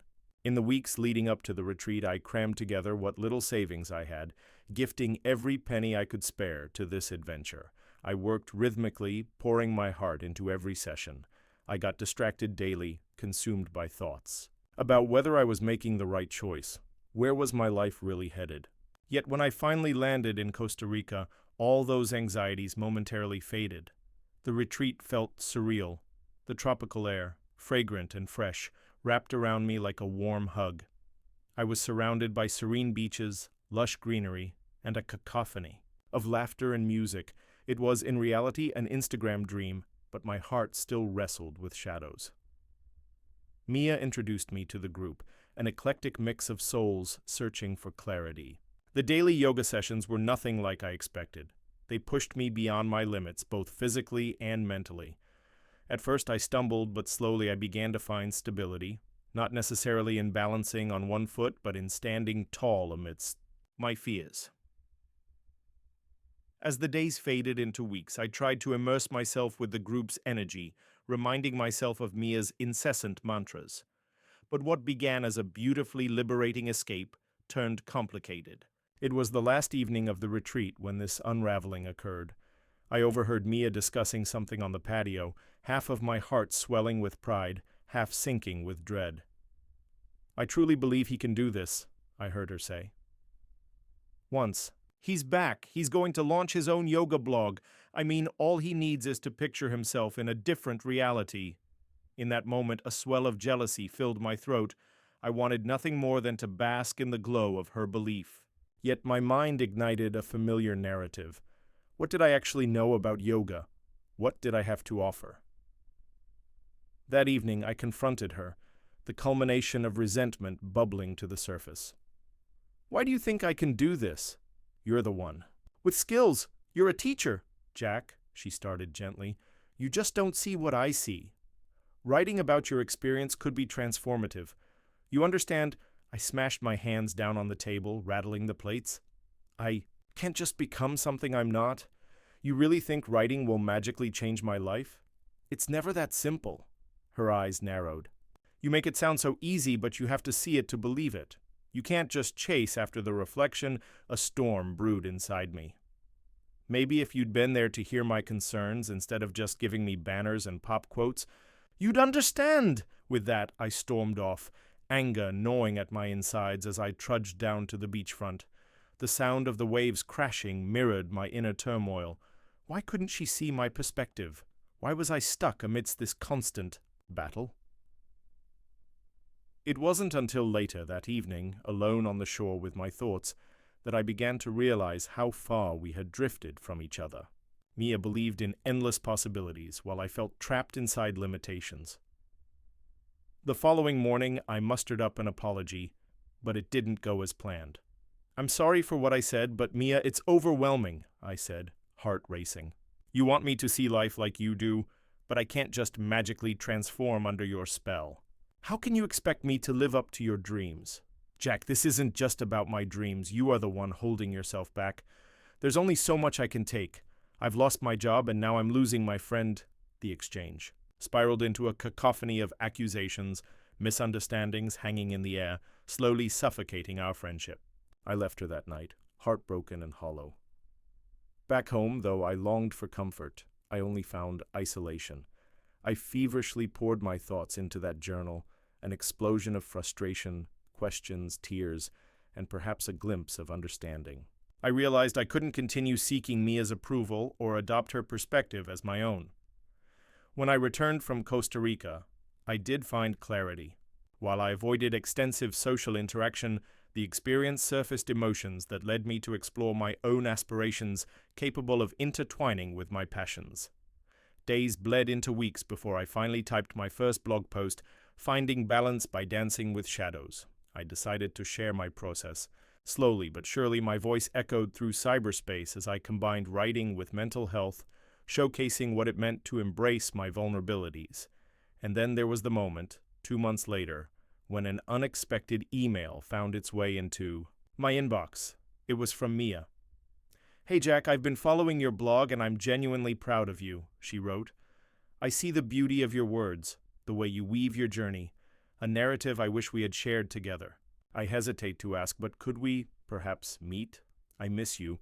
And with trembling hands I began to type my response. Hey Mia, I miss you too. Let's meet and talk. I think I finally understand. For the first time since we had left Costa Rica, hope danced through my veins. We were no longer pages bound by hurt, but rather two new perspectives intersecting on the road to amends. Navigating this life requires more than copying someone else's script. It's about penning your own story, one page at a time. And as I would discover, sometimes your most profound lessons come hand in hand with the aching weight of self-discovery, because in the end, life isn't merely about balancing shadows, it's about learning to embrace all facets of light and dark as one narrative unfolding with depth and beauty, a tale of two perspectives bound to celebrate the myriad colors that paint our lives. I never thought I would find myself in a position where I would question my own morals, but life, as it often does, had a way of turning my world upside down. It began on an ordinary Tuesday morning. The sun spilled through the thin curtains of my apartment, casting a warm glow on the cluttered desk that held remnants of my chaotic life. I was 28, living in a city that thrived on possibilities yet constantly reminded me of my failures, both personal and professional. My life had revolved around my long-term girlfriend, Mia, for almost 5 years. She was everything I had ever wanted, smart, funny, and fiercely passionate about her career as an environmental scientist. I admired her ambition, even if it sometimes made her distant.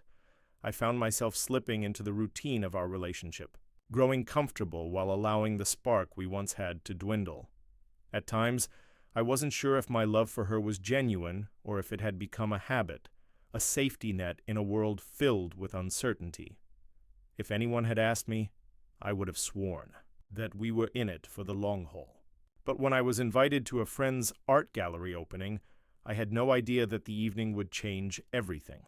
Jack was one of those friends who thrived on spontaneity and adventure, always coaxing me to live more recklessly, which often conflicted with my more grounded nature.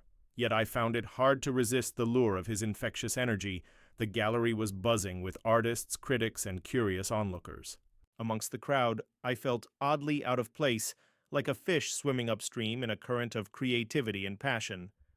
That's when I spotted her, standing alone in front of an abstract painting that caught my eye. Her name was Eliza. She was a vibrant presence, her aura pulsating with the kind of confidence I had long since lost. Our conversation started over a few casual remarks about the art, but it quickly morphed into a deep discussion about personal struggles and dreams. As the night unfolded, a connection blossomed between us, both thrilling and terrifying. I had never been one to flirt while in a committed relationship, but there was an undeniable chemistry that crackled in the air between Eliza and me. The more we talked, the more I realized how stifled I felt in my own life. Eliza had a way of seeing through the facade I had carefully constructed, challenging my views and coaxing my vulnerability out of me. I should have pulled away. I should have thought about Mia, the woman who had stood by my side through thick and thin. But the excitement of this new connection overpowered the guilt gnawing in my gut. When the gallery closed and we exchanged numbers, I felt exhilarated. The idea of exploring this connection made me feel alive again, something I hadn't felt in a long time. The next week spiraled into a whirlwind of secret messages and stolen glances filled with longing. Every time I texted Eliza, I felt a thrill that had been absent from my relationship with Mia. I started to question everything. Was love enough? Was I betraying Mia by even entertaining the notion of someone else? But each time I returned home to her casual laughter and warm embrace, guilt washed over me, though it was soon replaced by the rush of anticipation that Eliza's messages provided. Weeks turned into months. I planned excuses to avoid Mia whenever I met Eliza. I felt a strange duality in my life, one part of me committed to the safety of a routine, and the other exploring an exhilarating possibility. I thought often about confessing everything to Mia, but the fear of losing her paralyzed me. What if I was just going through a phase? What if it was all in my head, and I was just yearning for excitement while neglecting what I already had? Then came the defining moment, the night of our 5th anniversary. Mia had told me she had something special planned, and I had spent the last few days racking my brain about how to celebrate. Deep down, I knew I couldn't make it through a romantic dinner with her without thinking about Eliza. So in a moment of panic, I called her and canceled at the last minute, feigning illness. But instead, I found myself drawn to a well-lit bar downtown where I had promised to meet Eliza. The atmosphere buzzed with energy as we sat at the bar discussing dreams and fears, a cocktail of hope and despair swirling around us. I knew in my heart that I was playing a dangerous game. A few drinks in and the pressure lifted, leading to an impulsive decision that seemed both reckless and freeing. We decided to leave the bar, our laughter filling the crisp night air. We wandered through the city, lost in conversation, until we found ourselves outside a nearby hotel. I don't know what possessed me. Maybe it was the alcohol, or maybe it was the rush of passion overwhelming every rational thought. We went inside, and in that moment, the world outside faded away. The weight of my decisions hung heavily in the air, but the thrill of finally giving in to temptation eclipsed everything else. When I woke up the next morning, panic gripped me. I lay there, unable to move as the reality of my actions settled like a stone in my stomach. I had crossed a line, a boundary I had sworn never to breach. My phone buzzed with messages, first from Eliza, who was blissfully unaware of the storm brewing within me, and then from Mia. The latter was a simple text asking how I was feeling. A wave of nausea hit me, and I instinctively knew I had to face this. I felt like a coward as I composed a return message to Mia that was laden with guilt. How could I explain this? How could I unwrite the history of love we had shared? I couldn't. So instead I walked to a nearby park and sat on a bench, grappling with the aftermath of my choices. Eliza emerged as a hazy memory over the next few days. She sent messages filled with encouragement and ideas for a second date. I forced myself to respond lightly, yet my heart sank with each passing moment. I knew I had to choose. I had faith that love could endure, that my relationship with Mia could mend. But the thought of her discovering my infidelity was unbearable. I swore I would confess. When our paths finally crossed again, Mia's eyes sparkled with the joy of seeing me. It was just a simple evening at home. Dinner, TV, the kind of intimacy born out of years of familiarity. But as I watched her smile, I felt a hot shame rise in my throat. How could I sit here, laughing and playing the part of the devoted boyfriend, when I was nothing but a fraud? Over dessert, I hesitated. The words circled in my head like frantic birds begging for release. Each sentence crushed my spirit, and yet I couldn't let her live her life in blissful ignorance. "Mia," I started, my voice cracking. "There's something I need to tell you." Panic registered in her eyes as I took a deep breath, recounting everything that had happened, the gallery, the connection with Eliza, how I had let temptation cloud my judgment. I finished, waiting for her to explode, to throw things, to scream. Her reaction was completely unexpected. Instead of rage, her face fell into a mask of pain, her tears spilling silently down her cheeks. "How could you?" she whispered. "How? Could you betray me like this?" "I don't know," I stammered, desperately trying to explain the madness of it all. "I lost my way. I didn't mean for it to happen." Mia processed my words, and for a moment, the world around us stood still. "You should have come to me," she said softly. "We could have figured it out, but you chose to run away." Her words cut deep like daggers of truth pierced into my gut. The weight of my choices reverberated hollowly around us. She deserved far better than the man I had become, and I watched as she packed a small bag, her heart shattered in the process. "Want me to go?" she asked, tears still glistening in her eyes. Every part of me wanted to yell that I didn't want her to. Leave, that I'd change, that I could make it right. But I knew that was a lie, and I could see now that Mia deserved someone who would cherish her without reservation, a role I had utterly failed. The door gently clicked shut behind her, the sound sealing a chapter I had once thought impenetrable. I sank into the couch, tears streaming down my face, racked with guilt. I kept replaying her expression, her disbelief, the look of betrayal I had inflicted upon the woman I loved.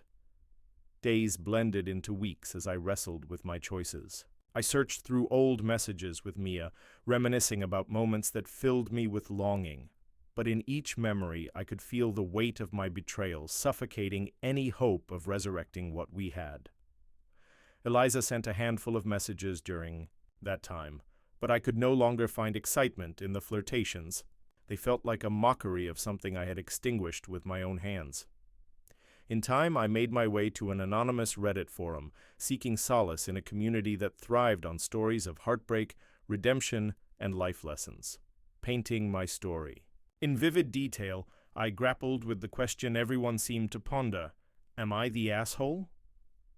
My post rang true through my fingers, a cathartic release of guilt. The feedback poured in, reminding me of every truth I had buried. Readers called me a coward, a fool, a betrayer. They called my actions unforgivable, but they also echoed understanding of the human condition, of uncertainty and fear. What I never expected was the wisdom in those messages, lessons I desperately needed to hear. "Life is not black and white. It's a spectrum," one commenter wrote. "Sometimes we stumble, but it's how you choose to rise that defines you." Perhaps the closure I sought wasn't about Mia or about Eliza, but about understanding who I was and who I wanted to become. As the weeks turned into months, I leaned into self-reflection. I revisited old hobbies, poured my heart into art, and dug deep into the scars of my past. In this journey of reconnection, I began to heal. While I didn't know what the future held, the weight of my mistakes lingered lightly, a reminder of the lesson I had learned in loss. Each morning, I woke up with the intention to rebuild, to redefine what love meant to me. When Mia reached out again, it wasn't to reconcile, but rather to seek clarity for her own life, and I welcomed the conversation with an open heart. The road to forgiveness was long, and I knew that trust was a fragile thing. But I boldly stepped into an uncertain future, having learned the value of honesty and the significance of connection, both with others and with myself. As I sat in my favorite cafe one sunny afternoon, I felt ready to embrace life in all its complexities. Love was no longer a static thing.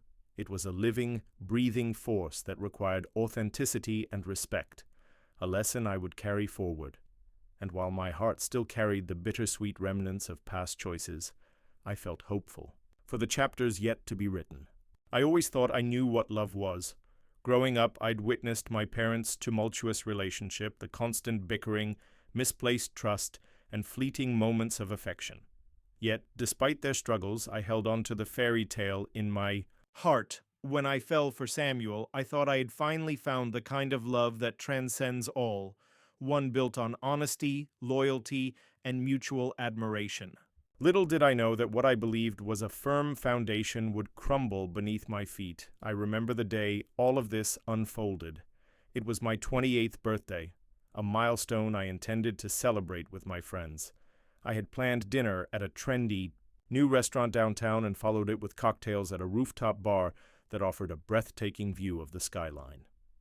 The atmosphere buzzed with laughter, clinking glasses, and the aroma of grilled delicacies. Samuel was to meet me there after his long work shift. He assured me he wouldn't miss it. As the night grew deeper, my friends and I reveled in the moment. Laughter bounced off the walls as I unwrapped gifts and relished the joy of companionship. "You deserve all the happiness in the world, Amelia," Lisa beamed, raising her glass to toast. I smiled back, the warmth in my chest filling me with a sense of security, but that sense would soon evaporate. Samuel texted around 10 p.m., apologizing for being delayed. "Babe, can you save me a piece of cake? On my way." When he finally arrived, his hair was disheveled, and he reeked of someone who'd just emerged from a grueling workday. I kissed him and wrapped my arms around his waist, relishing the familiar scent of his cologne. "You made it." "I'm so glad," I gushed, but I noticed the stress etched on his face. As the night wore on, the weight of his fatigue settled around my shoulders like an unwelcome blanket. I tried to shake it off, leading him into the festivities, but my heart ached, aware of how grueling his job could be. I wanted him to be happy, to share this joy with me, but he was miles away in his thoughts. To alleviate the tension, I suggested we leave the party and head home, but he insisted on staying a bit longer, claiming he wanted to enjoy the moment. I nodded, but couldn't shake the sense that something wasn't right. The following weeks blurred together in a haze of work and strained conversations. Samuel started coming home later and later, leaving earlier in the mornings. I tried to be understanding, reminding myself that we had both pursued ambitious careers. As much as I cherished my relationship with him, I began to feel neglected. Confided in Lily, my best friend, over dinner one evening. "It feels like he's drifting away, like I don't even know who he is anymore. I ask about his day and it's like pulling teeth. I miss us." I looked down at my plate of pasta, the vibrant red sauce contrasting with my waning mood. "Have you talked to him directly about how you feel?" she asked, concern etched on her features. I tried, but he brushes it off, says he'll get back to being us once things settle down at work. "But I don't want to wait. I want him here. Present," I confessed, my voice laced with frustration. I had hoped that eventually Samuel would come around, but his schedule only seemed to get more chaotic. Nights stretched into weeks and then months, and I felt the pang of loneliness settle within me. Around that time, my gym introduced a new instructor named Jake. He was the opposite of Samuel, charismatic, carefree, and motivating in a way that made the hardest workouts feel invigorating. After a particularly challenging spin class, I found myself lingering by the mats, enjoying the camaraderie that had been absent in my relationship. "Great job in there!" Jake flashed me a bright smile, wiping the sweat from his brow. We began chatting, and our conversations turned to easy laughter. It wasn't long before I found myself looking forward to those morning workouts far more than I should have. It was innocent, I told myself, just friendly banter between two people who shared a love for fitness. Still, something shifted within me. I felt seen in a way I hadn't in a long time. One evening, as I stirred a pot of pasta, my phone buzzed, with a text from Jake inviting me to grab a drink after a class. My heart raced, a mix of excitement and guilt creeping up my spine. I should have dismissed the thought, but the temptation gnawed at me, whispering promises of attention and laughter. It was a slippery slope I'd been edging toward, but I took it anyway.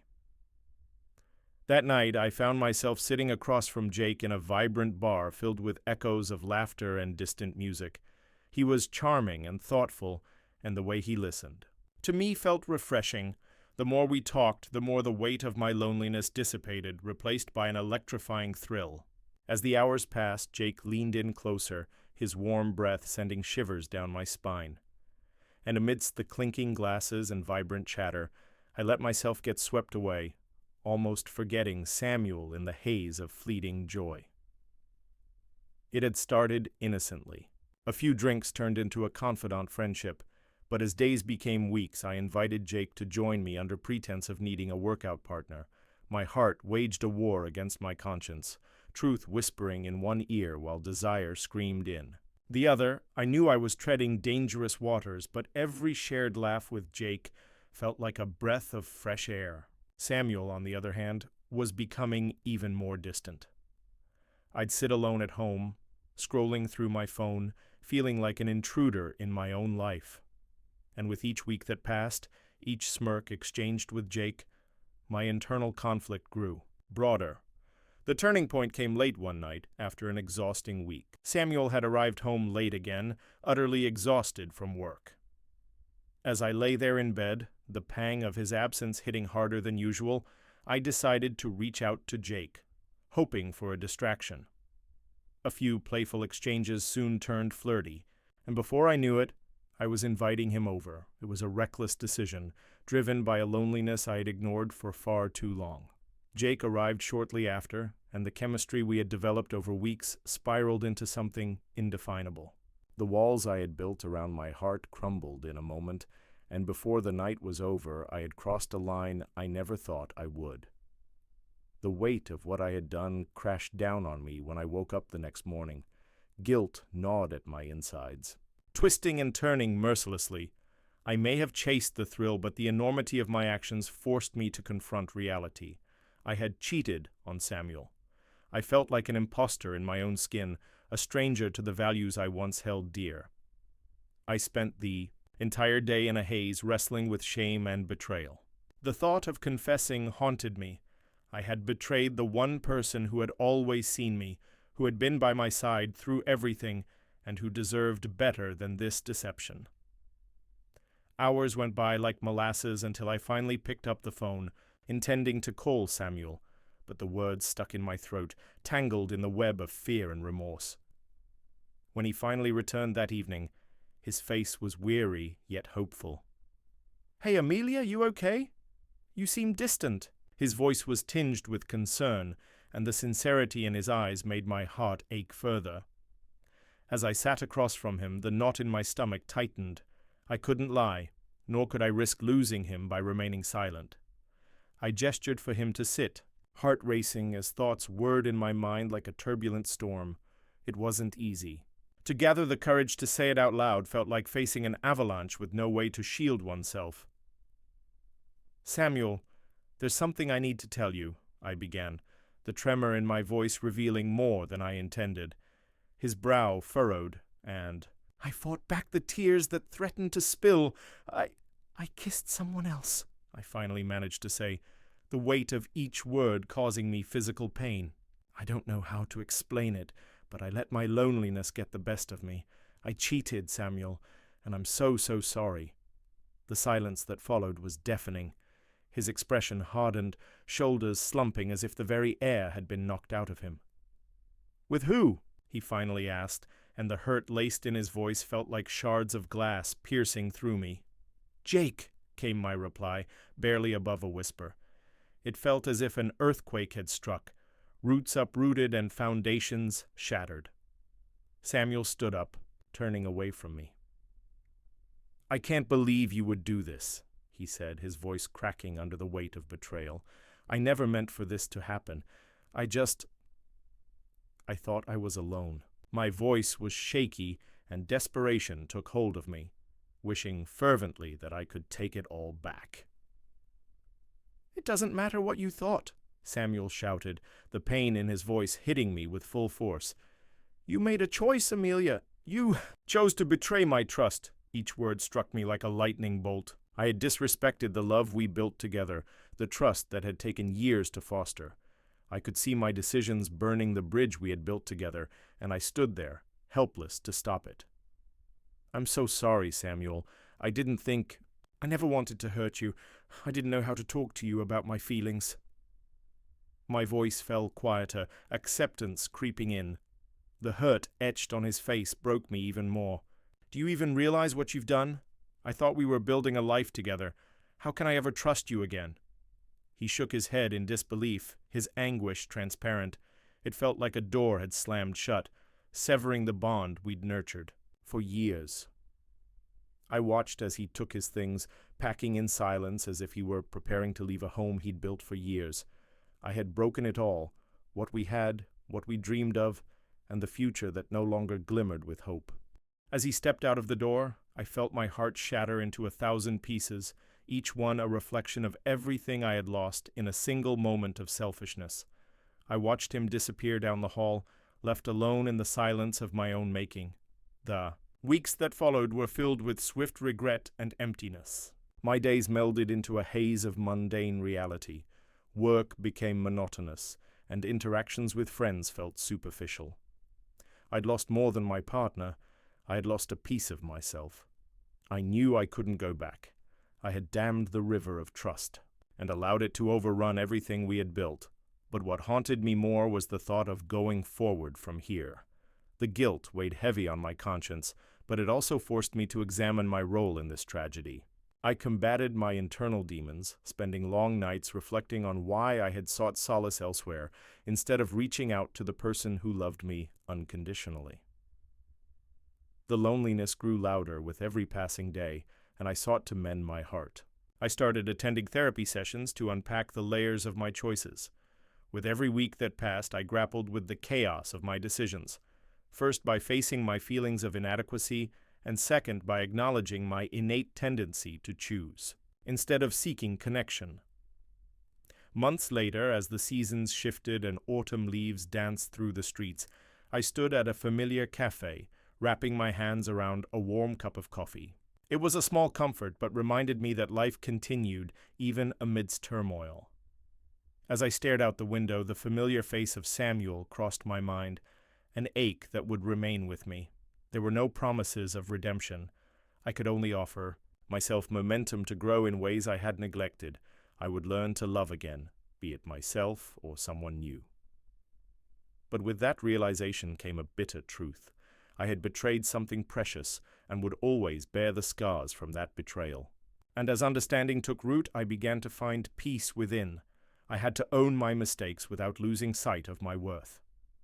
There was a new chapter awaiting ahead, one I would face with a heart excessively tender, but simply not devoid of love. And maybe, just maybe, next time, I would embrace honesty over silence, choosing connection over the deceptive allure of momentary euphoria. I stared blankly at the computer screen, the glow of the monitor contrasting sharply with the gathering shadows of dusk outside my window. It was one of those evenings where the weight of the world seemed to cluster around me, pressing down with an invisible force. The clock ticked steadily, each second a reminder of the mess I had concocted in my life. "Aita for cheating on my boyfriend?" I typed, hesitating as I pressed enter to post my question on Reddit. In the digital world, Anonymity allows for some level of relief, but the truth sat heavy in my chest. I wasn't just seeking validation. I needed to unearth the scattered pieces of my life and figure out what the hell I had done. My hands trembled slightly as I recalled the events that led me to this moment, to this public confessional of sorts. It all began nearly a year ago, a time when everything felt secure yet thrilling, a time when I had everything I thought I wanted. Chapter 1. Blissful Beginnings. Ben and I had been together for about 5 years. Our relationship started during the last year of college. He was the quintessential good guy, kind, funny, and intelligent. He knew how to make me laugh, and his carefree spirit complemented my more serious nature. We'd made plans: travel the world, start a life together, possibly raise a family. But somewhere along the road marked happy, the way we defined our love began to fracture. To say my life had been predictable before Ben met me would be an understatement. I grew up in a small town where everyone knew everyone else's business, and life was painted in a palette of certainty. But when Ben entered my life, it was as if a dash of vibrant color had splattered across the page. We shared spontaneous road trips and late-night conversations, dreams that ballooned in the night air only to fade as dawn approached. Those moments felt eternal. Yet as time went on, the once brilliant colors dulled. The drive to be the perfect couple began to take its toll. My entirely too practical mind started to resurface. I had ambitions, my career in marketing was burgeoning, and I was beginning to find my footing in a demanding industry. Ben was still climbing his way to success as a freelance designer, and while I admired his passion for his art, I couldn't help but feel the dividing line of stability creeping in between us. Chapter 2. The Cracket. Was during one of those daily late-night talks that the palpable tension first revealed its existence. Ben had come home frustrated after another client had disregarded his artistic vision. He sat on the couch, his brow furrowed, thumb scrolling through his phone distractedly. "Why don't we ever go out anymore?" he asked, his voice barely raising above a whisper. "We used to have fun together." I felt a pang of guilt, but didn't know how to respond. "I'm busy, Ben. You know." "That work's challenging right now." My words hung thick in the air, cloaked in defensiveness. "Busy is just an excuse," he shot back, his frustration spilling over. "We've lost what we had, Zara. It feels like we're just existing." Those words echoed long after he had fallen asleep, the darkness in our once lively living room now feeling suffocating. I tossed and turned that night, grappling with the fear that I was losing my best friend. The thought hardened in my mind, a nagging echo that wouldn't dissipate. Chapter 3. The Dark Side of Desire. Around this time, I started seeing someone new at work, a co-worker named Lucas. Handsome and charismatic, Lucas had an electric energy that made you feel alive. Surprisingly, he took a keen interest in me, always pushing mundane conversations into intellectual debates, tapping into my passions. It was innocent at first, casual lunches, exchanging thoughts about brands and marketing, trends. I had never intended for it to become anything more, but as I sought comfort from Lucas when the walls of my relationship with Ben closed in, I found an undeniable chemistry sparking between us. One Friday night, after a particularly challenging week, Lucas invited me out to grab drinks at a trendy bar downtown. I hesitated but agreed, not realizing that this pivot would lead me down a path I never intended to tread. The bar was dimly lit and laughter echoed in the space around us, drowning out the ghost of my doubts. We talked and joked, and when he leaned in ever so slightly to whisper something funny, my heart galloped in response. It was a terrifying mix of excitement and guilt, but in that moment I felt alive, free from the burdens that had begun to suffocate me. Chapter 4. The Fallout happened so fast. One moment we were sharing small laughs, and the next Lucas was grasping my hand. Something shifted in the air between us. Before I knew it, I was kissing him, a whirlwind of adrenaline and attraction coursing through me. That single kiss was intoxicating, a fleeting escape that blurred the lines of right and wrong. But as I returned home that night, the guilt swept in like a cold wave. Ben was asleep, innocent and unaware. The guilt gnawed at me, a constant reminder that I had crossed a line. Each time I glanced at Ben, his peaceful face turned into a portrait of everything I jeopardized. The encounters with Lucas spiraled from there. Each moment we spent together was filled with laughter and passion, a convenient distraction from the reality of my crumbling relationship. I found myself torn between the thrilling newness of Lucas and the reliable comfort of Ben, whose steady love felt like a worn-out book I had read too many times. In the quiet hours of the night, I would wrestle with my choices.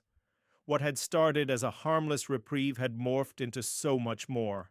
I forged a while between two worlds while knowing my heart was wallowing in darkness with each decision I made.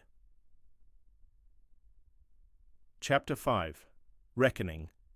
The day I received a message from Lucas, though, everything escalated. "Can we talk?" it read, simple yet loaded, with implications. Fear gripped me as I typed a hesitant response, suggesting we meet at our usual cafe the next afternoon. I arrived, my heart pounding with the realization that I was playing with fire, unsure of how much longer I could maintain the facade. When I sat down across from Lucas, he looked serious, his brow furrowed in contemplation. "Zara, you know this can't last," he finally said, his voice low. "We need to figure this out." I felt a pang of desperation. I liked Lucas, I did, but I loved Ben. The realization hit me like a blow to the gut. I had allowed my insecurities and boredom to overshadow something beautiful for the thrill of new passion. Standing on that precipice felt terrifyingly alluring, yet I couldn't deny the love I felt for Ben, nor the life we had built together. I ended things with Lucas that day, and although it was painful, like cutting a part of myself away, I knew it was necessary. Chapter 6. The Truth Unveiled. For weeks I pushed through the aftermath, trying to restore normalcy to my relationship with Ben. But how do you explain betrayal? How do you weigh the emotional turbulence of your choices against the love you hold for another? Finally, one night, as we snuggled on the couch watching a movie, I felt ill at ease. My conscience screamed at me to come clean. There was a hollow part of me that longed for redemption, a desire to mend the fracture I had created. "Ben, I need to talk to you about something," I began, my voice trembling. The vulnerability spilled out, raw and unrefined. He turned to me, his expression shifting from curiosity to concern. "What's wrong?" And just like that, I unraveled the truth. The weight of what I had done enveloped us both, each word a jagged shard piercing the air. I watched his face shift from confusion to hurt, and eventually to anger. "I trusted you, Zara. How could you do this?" His voice was steady but laced with pain. "I'm sorry," I stammered, my heart fraying as I revealed everything. My feelings for Lucas, the night spent in a blurred escapade, and the shame I felt afterward. His silence felt deafening. I could see the betrayal etched across his face like a cruel brushstroke, marking the canvas of our relationship irrevocably. Chapter 7. Consequences. In the days that followed, the emotional wreckage of our relationship settled over us like a fog, thick and disorienting. Ben and I didn't sleep, didn't eat, just floated in this limbo of heartbreak. One night, Ben took a walk, needing to clear his head, leaving me with the shattered remnants of our life together. I couldn't help but wonder if my desire for something new had destroyed the best thing I ever had. It wasn't long before I got the courage to post on Reddit, attempting to find solace or understanding. The responses flew in, a chaotic blend of condemnation and empathy. Voices from strangers weighed heavily on me, their perspectives offering a glimpse of understanding, but also a stark reminder of my betrayal. "People make mistakes," one user wrote gently, "but it's how you move forward that matters." Others weren't as kind. "You're the villain, plain and simple." I felt raw, exposed in ways I never imagined. And while I sifted through the comments, I had to confront the reality that I needed to take accountability for my actions. Chapter 8. A Fresh Start. The weeks stretched into months. The edge of despair dulled into acceptance. Ben and I parted ways after countless discussions navigating our shattered relationship. It hurt to let go of what had once been beautiful, but deep down, we both knew the magic had faded, shattered by misplaced love and painful truths. In the aftermath, I vowed to learn and grow. I sought therapy to understand the fear and insecurity that led me down such perilous roads. My journey toward healing was filled with scattered moments of hope and pervasive regret, but it was a path I had to tread alone. I learned to immerse myself in my career, to find fulfillment in achievements, and even to take a step back from dating altogether. I craved to rediscover who I was without the weight of another person's expectations looming overhead. Months later, while sipping coffee in my favorite cafe, I thought about Ben, the memories of what we had shared sometimes creeping in unexpectedly. But there was hope, too. Perhaps one day, when our hearts healed enough, we could find friendship in the remains of our once vibrant love. As I gazed out of the window, watching the world turn with time, I finally felt a sense of clarity wash over me. I learned that the thrill of the illicit often overshadowed our guiding stars, but recognizing the importance of love rooted in honesty was the lesson I needed to carry forward. And with that, I closed the chapter of my past and stepped toward a future illuminated by self-discovery and growth. I never thought I'd find myself sitting on the floor of my best friend's living room, my back pressed against the frayed fabric of a couch that could use a deep clean. The sun was dipping low behind the tall skyline of the city, casting long shadows that felt like the embrace of something sinister. I hugged my knees to my chest, the chill of the early evening seeping into my bones, mingling with the icy dread swirling in my stomach. "Did you really love him?" Abby asked from her perch on the armrest, her tone a careful balance of concern and curiosity. Her long dark hair fell over her face as she leaned forward, and I could see the glint of worry in her hazel eyes. I drew in a shaky breath, the echo of betrayal still fresh on my mind. "I thought I did. I thought he was perfect. We were perfect." The word perfect felt too harsh, as if it might crumble into dust the moment I uttered it.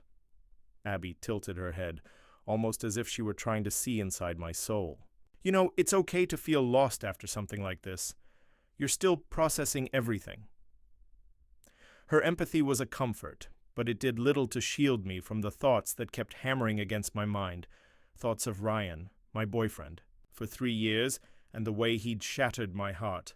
I'd always considered myself the lucky one among my friends. I was the girl who'd found love young and held onto it with both hands. Ryan and I shared everything: laughter, goals, dreams of a future filled with adventures. We had mutual friends, late-night drives, and deep conversations that stretched into the early morning hours. But like all beautiful things, it was fragile, delicate as glass, and I had only just begun to see the cracks. "I saw the text," I whispered, half expecting that saying it out loud would summon a different reality. It didn't. I was still. Here, trapped in the past, replaying the moment when the world tipped on its axis. Abby took a breath sharp enough to echo in the stillness of the room. "What exactly did it say?" I took a moment, gathering the remnants of my composure. I was just scrolling through his texts while he was in the shower. I didn't mean to invade his privacy, but it was there. I forced a laugh, but it sounded hollow even to me. "Maybe some part of me was just waiting for a reason to doubt." "Go on," she urged gently. It was a message from some girl named Chloe. They were flirting, like really flirting. I felt the sting of tears again, but I blinked hard, refusing to let them spill over. She sent him a picture, Abby, and he told her he was missing her so much. That sounds like emotional cheating at the very least. Her voice was firm but careful, as if she were walking on a tightrope. "Have you talked to him about it?" I let out a humorless chuckle, knowing the answer before I even spoke it. talked? Huh. No, I panicked. I confronted him, and he denied everything. I was shaking. I told him I saw the text, and he got angry. He said I was overreacting, that it was just a friend, and I shouldn't invade his privacy. Did you apologize? The question hung in the air, and I hesitated. I didn't even think of it. I just walked out. What did he say after that? He called me dramatic and said he needed time to think. Abby pursed her lips, digesting the information. You deserve to be treated better than that. You deserve honesty.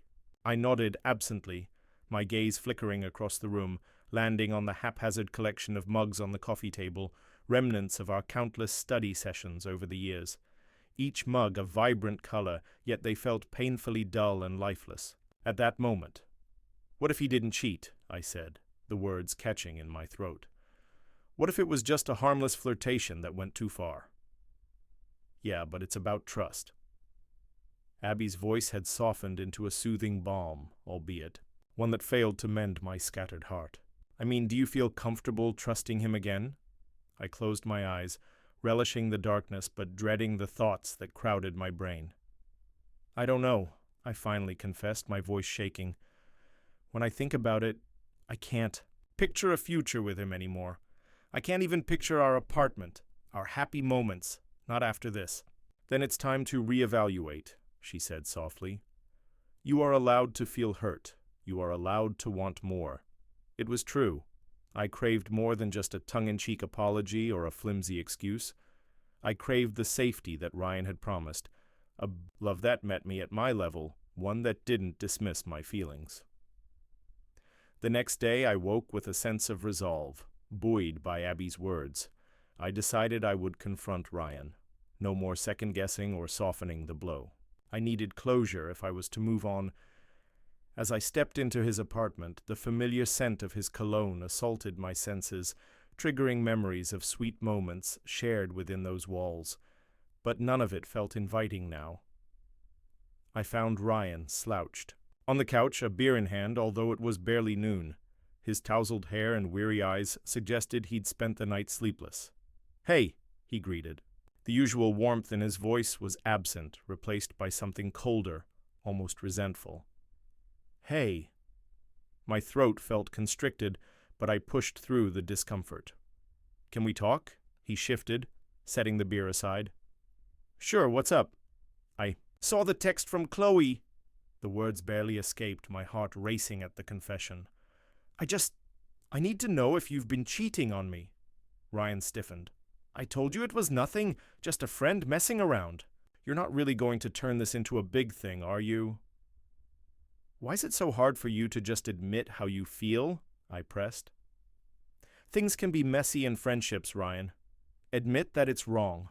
He huffed, frustration evident, as he replied, "You know what? I can't keep doing this with you. I'm tired of policing my friendships because you can't handle your insecurities." "Insecurities?" I shot back, anger igniting within me. "Is that what this is to you? Just another chance for you to gaslight me?" "It's not gaslighting if it's the truth," he barked, rising from the couch. Then what's the truth? We stood there, locked in a battle of wills, my heart racing beneath the weight of impending loss. "If you want to end this, just say it. It'd be easier for both of us, right?" His words stung, igniting a firestorm of emotions I'd tried to suppress. "I don't want to end it, Ryan. I want what we had back, but I can't ignore how you made me feel. What can I say? I'm supposed to put my life on hold because of one misstep? You think I'm not human?" He hurled the question at me like a rock, his voice rising. "I don't even care about your friends, but you think I'm a fool for wanting honesty?" Tears streamed down my cheeks, and the raw pain of betrayal surged inside me. "I can't deal with your emotions right now. I need space. Space."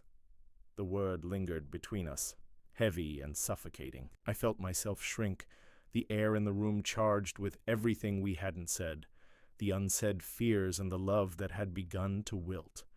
"Fine," I breathed, feeling depleted. "I think you need that space more than I do." "Then take it." When I turned to leave, it felt like I was shedding a layer of skin, dislocating a part of myself that had become entwined with Ryan's. The end came without closure, like a half-formed thought left to drift into the abyss. Weeks passed, and in that time, I grieved not just the relationship, but the idealized version of love that I'd carried with me. I immersed myself in work, the rhythm of my daily life offering some form of distraction. Abby was my confidant, a safe harbor where I could let the pain wash over me without judgment. But one late night, as rain pattered against my window, I stumbled upon an Instagram post from Ryan. He looked carefree, a smile splitting his face, in front of a bar, and Chloe was beside him, her fingers brushing against his arm. I felt something snap inside me. What little composure I had crumbled under the weight of betrayal. I had given him everything. I had poured my heart into our moments, only to see it laid bare for her with a smile. In an attempt to regain control, I dialed Abby.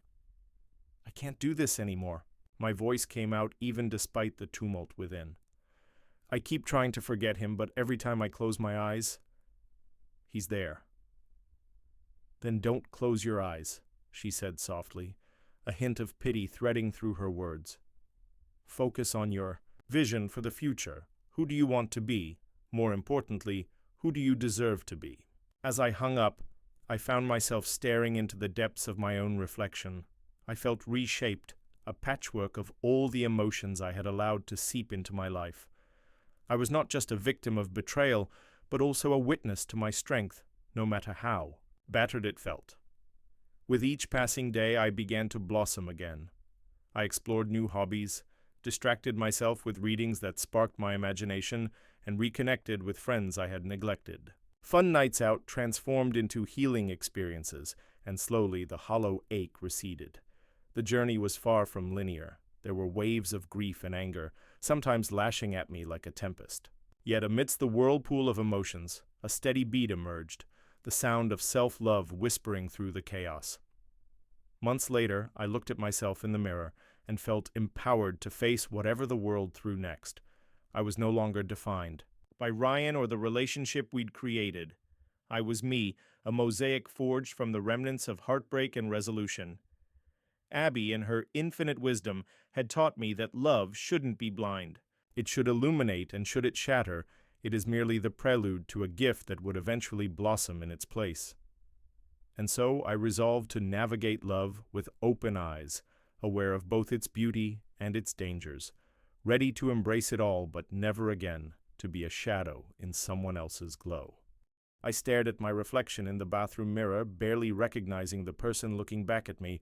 My hair was a mess, my eyes were puffy from sleepless nights, and my skin had taken on a pallid hue that made me seem years older than my 28 years.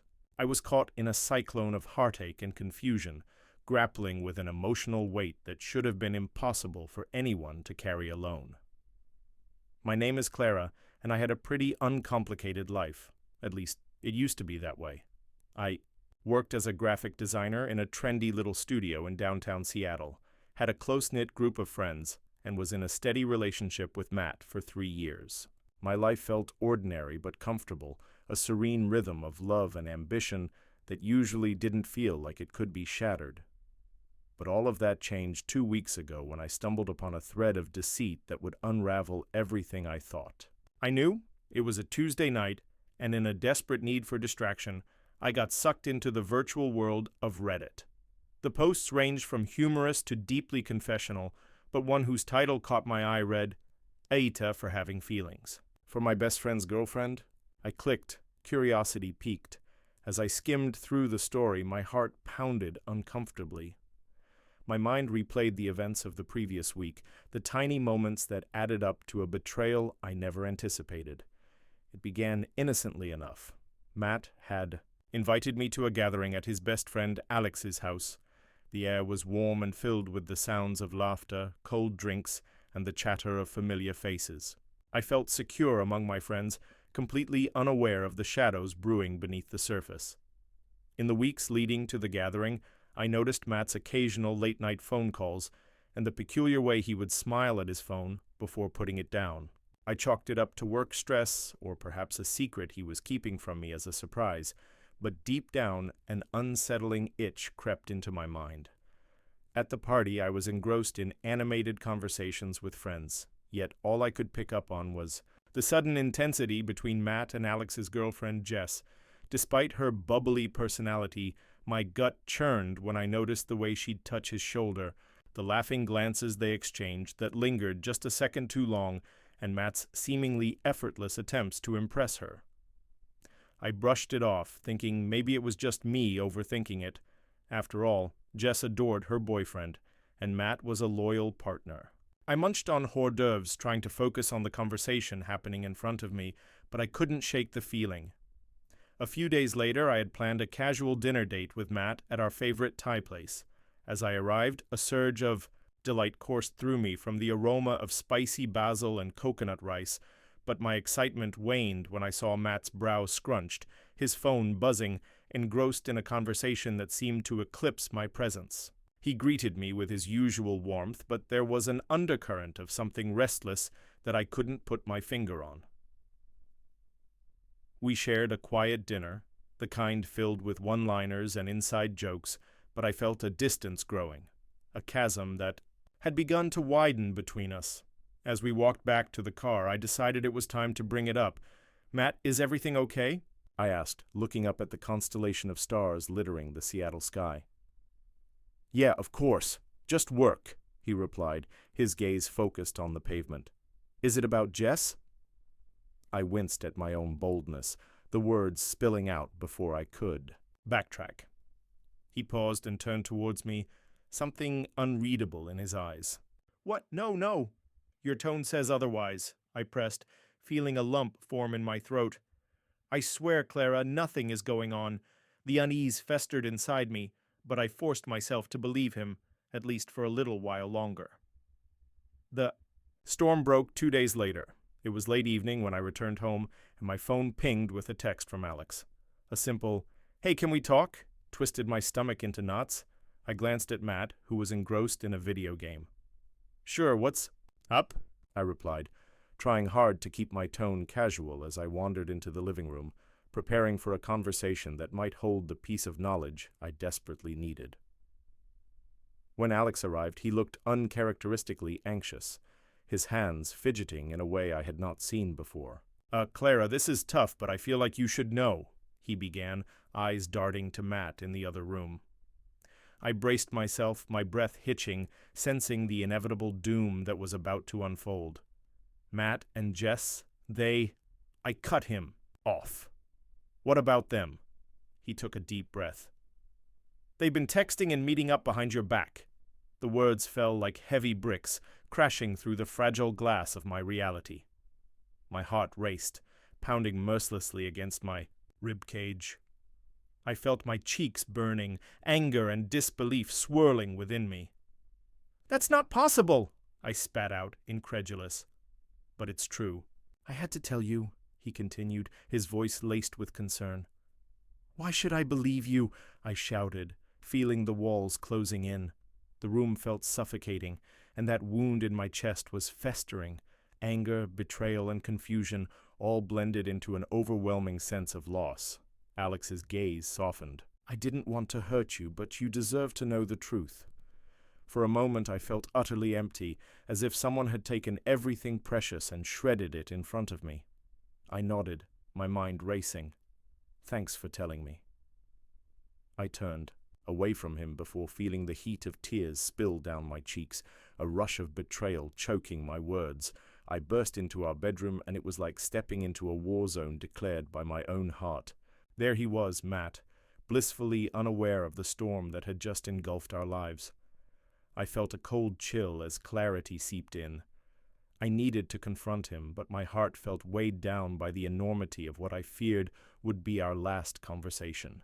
"Matt," I shouted, my voice cutting through the calm like a knife. He paused his game, confusion etching deep lines across his brow. "What's wrong?" "I know everything." My voice trembled, fear battling anger for supremacy. "What do you mean?" He stood up, an inscrutable expression passing over his features. "Alex told me about you and Jess." At that moment I saw every emotion cross his face, shock, denial, and eventually regret. Clara, wait! No! Don't Clara me! Do you honestly think I would just sit here and be oblivious to the truth? I didn't mean for you to find out like this, he said, running a hand through his hair, panic escalating through. His voice? Didn't mean to find out. How could you do this to us, to me? I shouted, feeling the anger turning into despair, unraveling me from the inside out. It's not what you think. There's nothing going on, I swear. He stumbled, his voice now laced with desperation. Then why were you hiding your phone, laughing at texts when you should have been with me? I pressed, hurt and betrayal manifesting like a tidal wave, crashing against the shore of my heart. Don't lie to me. I deserve the truth. He paused, his shoulders slumping as realization seemed to settle over him. I was confused. Clara, she's always been there as a friend to lean on, especially when you're busy with work. Things just happened. It was a mistake. A mistake? My voice cracked under the weight of that word. You let me spend years with you and then allowed something like that to happen with her? How could you think that's just a mistake? I care about you, Clara. I truly do, he pleaded, his eyes pleading for understanding. Do you? Because it certainly doesn't sound like it. My heart pounded painfully. My chest felt hollow and the tears fell freely now, each drop a tiny reminder of the love I thought I once shared with him. It was obvious at that moment that nothing he could say would change the reality I now faced. All the laughter, love, and plans we had made felt like an illusion, an elaborate facade built on the fragility of trust. I felt like I had lost not just him, but a part of myself that I could never reclaim. I need space, I managed, the words barely escaping my lips as I turned away from him. Clara, just go. I stepped back as if creating a physical barrier, and in his silence I saw the brokenness reflected in his eyes. He left without another word, and I sank down to the floor, full of raw emotion, an agonizing cocktail of grief, outrage, embarrassment, and undying love. I wanted to scream, to rage against the unfairness of it all, but all that came out was an anguished sob that echoed around the empty room. In the days that followed, I threw myself into work, attempting to drown out the heartache, but my mind was still stuck in that moment of confrontation, the agony of betrayal replaying tirelessly.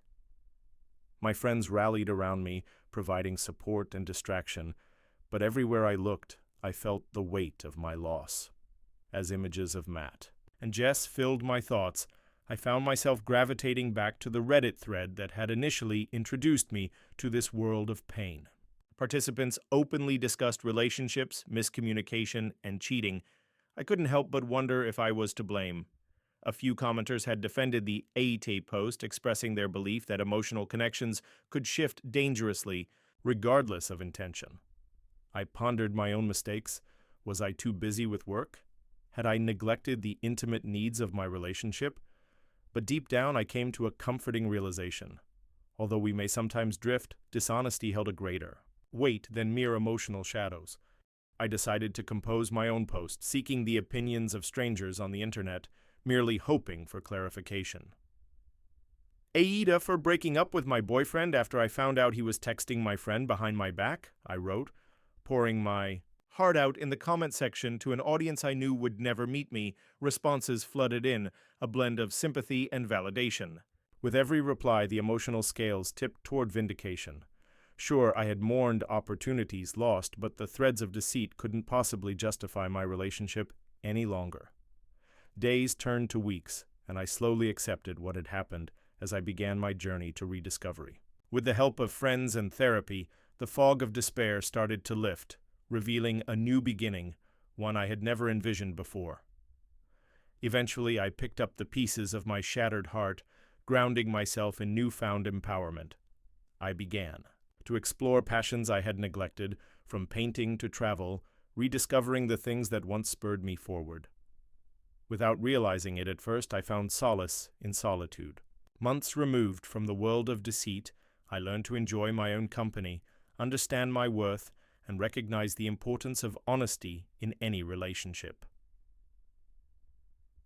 The night finally came when I lit candles, mindful of the past and present, en route to my future.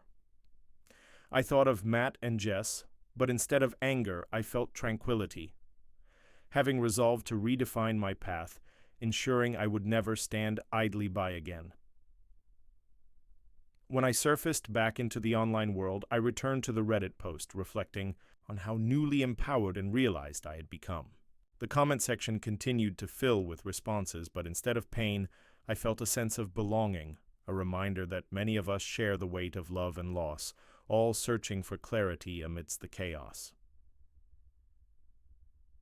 Time moved forward, and I held on to my past experiences more firmly, embracing the good and bad as teachers of resilience. No longer was I the girl waiting for closure, I was now Clara, the woman who chose to leap into uncharted waters, paving a path for myself free of betrayal and the empty echoes of deceit, even if it meant starting anew with every step. And in time, I discovered that life's most vibrant colors often emerge from the darkest places, illuminating a journey where healing transcends heartbreak. ATA for choosing my career over family expectations. As I sit here typing this on my phone, the soft glow of the screen illuminates my face while my heart races with uncertainty. I've been grappling with this dilemma for months now, and I desperately need a place to vent, maybe even a judgment. I'm not one to share personal matters, especially those concerning my family, but as I stare at the cursor blinking back at me, I realize I can only jog my memory so much before I plunge into the whirlwind of emotions that have clouded my mind. To gather the threads of this story properly, let me start from the beginning. My name is Lily, and I'm a 28-year-old software developer living in Seattle. My life is anything but typical. A year ago, I was happily navigating the challenges of my job at a dynamic tech startup, balancing late nights coding with an array of social events that kept my calendar packed and my heart light. But increasingly, those late nights were often punctuated by a nagging feeling something just wasn't sitting right. Family pressures began surfacing. My parents, who've always had a solid grip on what they envisioned for me, traditional values like a stable job, a husband, and children, were now escalating their insistence on these expectations. They would often visit, pointing out my single life like a malfunctioning program, hinting that I should be settling down. Don't get me wrong, I love my family deeply, but their views are antiquated, clashing violently with my ambitions. Meanwhile, just as I was trying to shake off parental pressures, I received a prestigious opportunity, the chance to lead a development team in London. It felt like my dreams had finally collided with reality, but that reality came with a terrifying caveat. Accepting this role would mean moving thousands of miles away from my family. You see, my parents had moved to a cozy suburban house in a small town where life was comfortable and for them predictable. My decision to pursue the London opportunity meant distance, not only in miles, but in values. They were crushed when I shared the news at dinner one weekend. My mother's lips trembled as she pushed her peas around her plate, while my father's silence spoke louder than any words he could have mustered. "Isn't it time you settled down, Lily?" He finally broke the silence, his deep voice coated in disappointment. Each inquiry felt like a stab. "I am settling, Dad. This opportunity is a part of my career journey. It's what I've always wanted." "If you can't be married to your job, sweetheart," my mother chimed in, her eyes wet. "But I'm not, Mom. I'm 28. If I don't take this leap now, then when? What if I get stuck in a dead-end job here and miss my chance?" Their faces fell, shadows creeping over the dinner table. That was the night I realized how fiercely our expectations clashed. I tried to explain my aspirations, but with each reasoning, I felt the gap widen between us. In the weeks that followed, I wrestled with guilt and excitement. Acceptance letters littered my desk while intrusive thoughts from my family taunted me like ghosts refusing to fade. Would I be abandoning them? Could I live with that guilt? But if I didn't go, wouldn't I be responsible for my own unhappiness? The battle raged on inside, testing my resolve. As the days passed, the departure date drew closer, and in my heart, the answer shifted once more. I tucked the acceptance letter into my journal, where it became a symbol of freedom. Yet the weight of family expectations clung harder. My friends noticed the change in me, a shift from upbeat laughter to nervous fidgeting in social situations, and they encouraged me to take the plunge. "Lily," my friend Sam said one evening over drinks, "this opportunity doesn't come twice. I feel like you're about to regret not going if you keep letting your family's fears control you." Before I knew it, the eve of my departure had arrived, and I found myself sitting in my childhood bedroom, a sanctuary once full of comforting memories. Even at 28, it felt so small, so constraining. I reveled in the nostalgia, surrounded by remnants of my grade school art projects and old trophies. But underneath it all, a storm brewed within. My parents entered, both bearing glum expressions. They sat on the edge of my bed, mumbling about what they couldn't hide, their disappointment mixed with fear for me being so far away.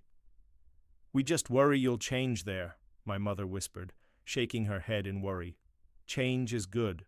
"Mom," I insisted, "I want to grow, not just for me, but for all of us. I can't be who you want me to be forever." My voice trembled as the words spilled out, a toxic cocktail of emotions. That night, we argued. Tensions flared, accusations flew, and tears were shed. I felt betrayed by my own family for not standing by my side, and I lay awake long into the night thinking about what home truly meant.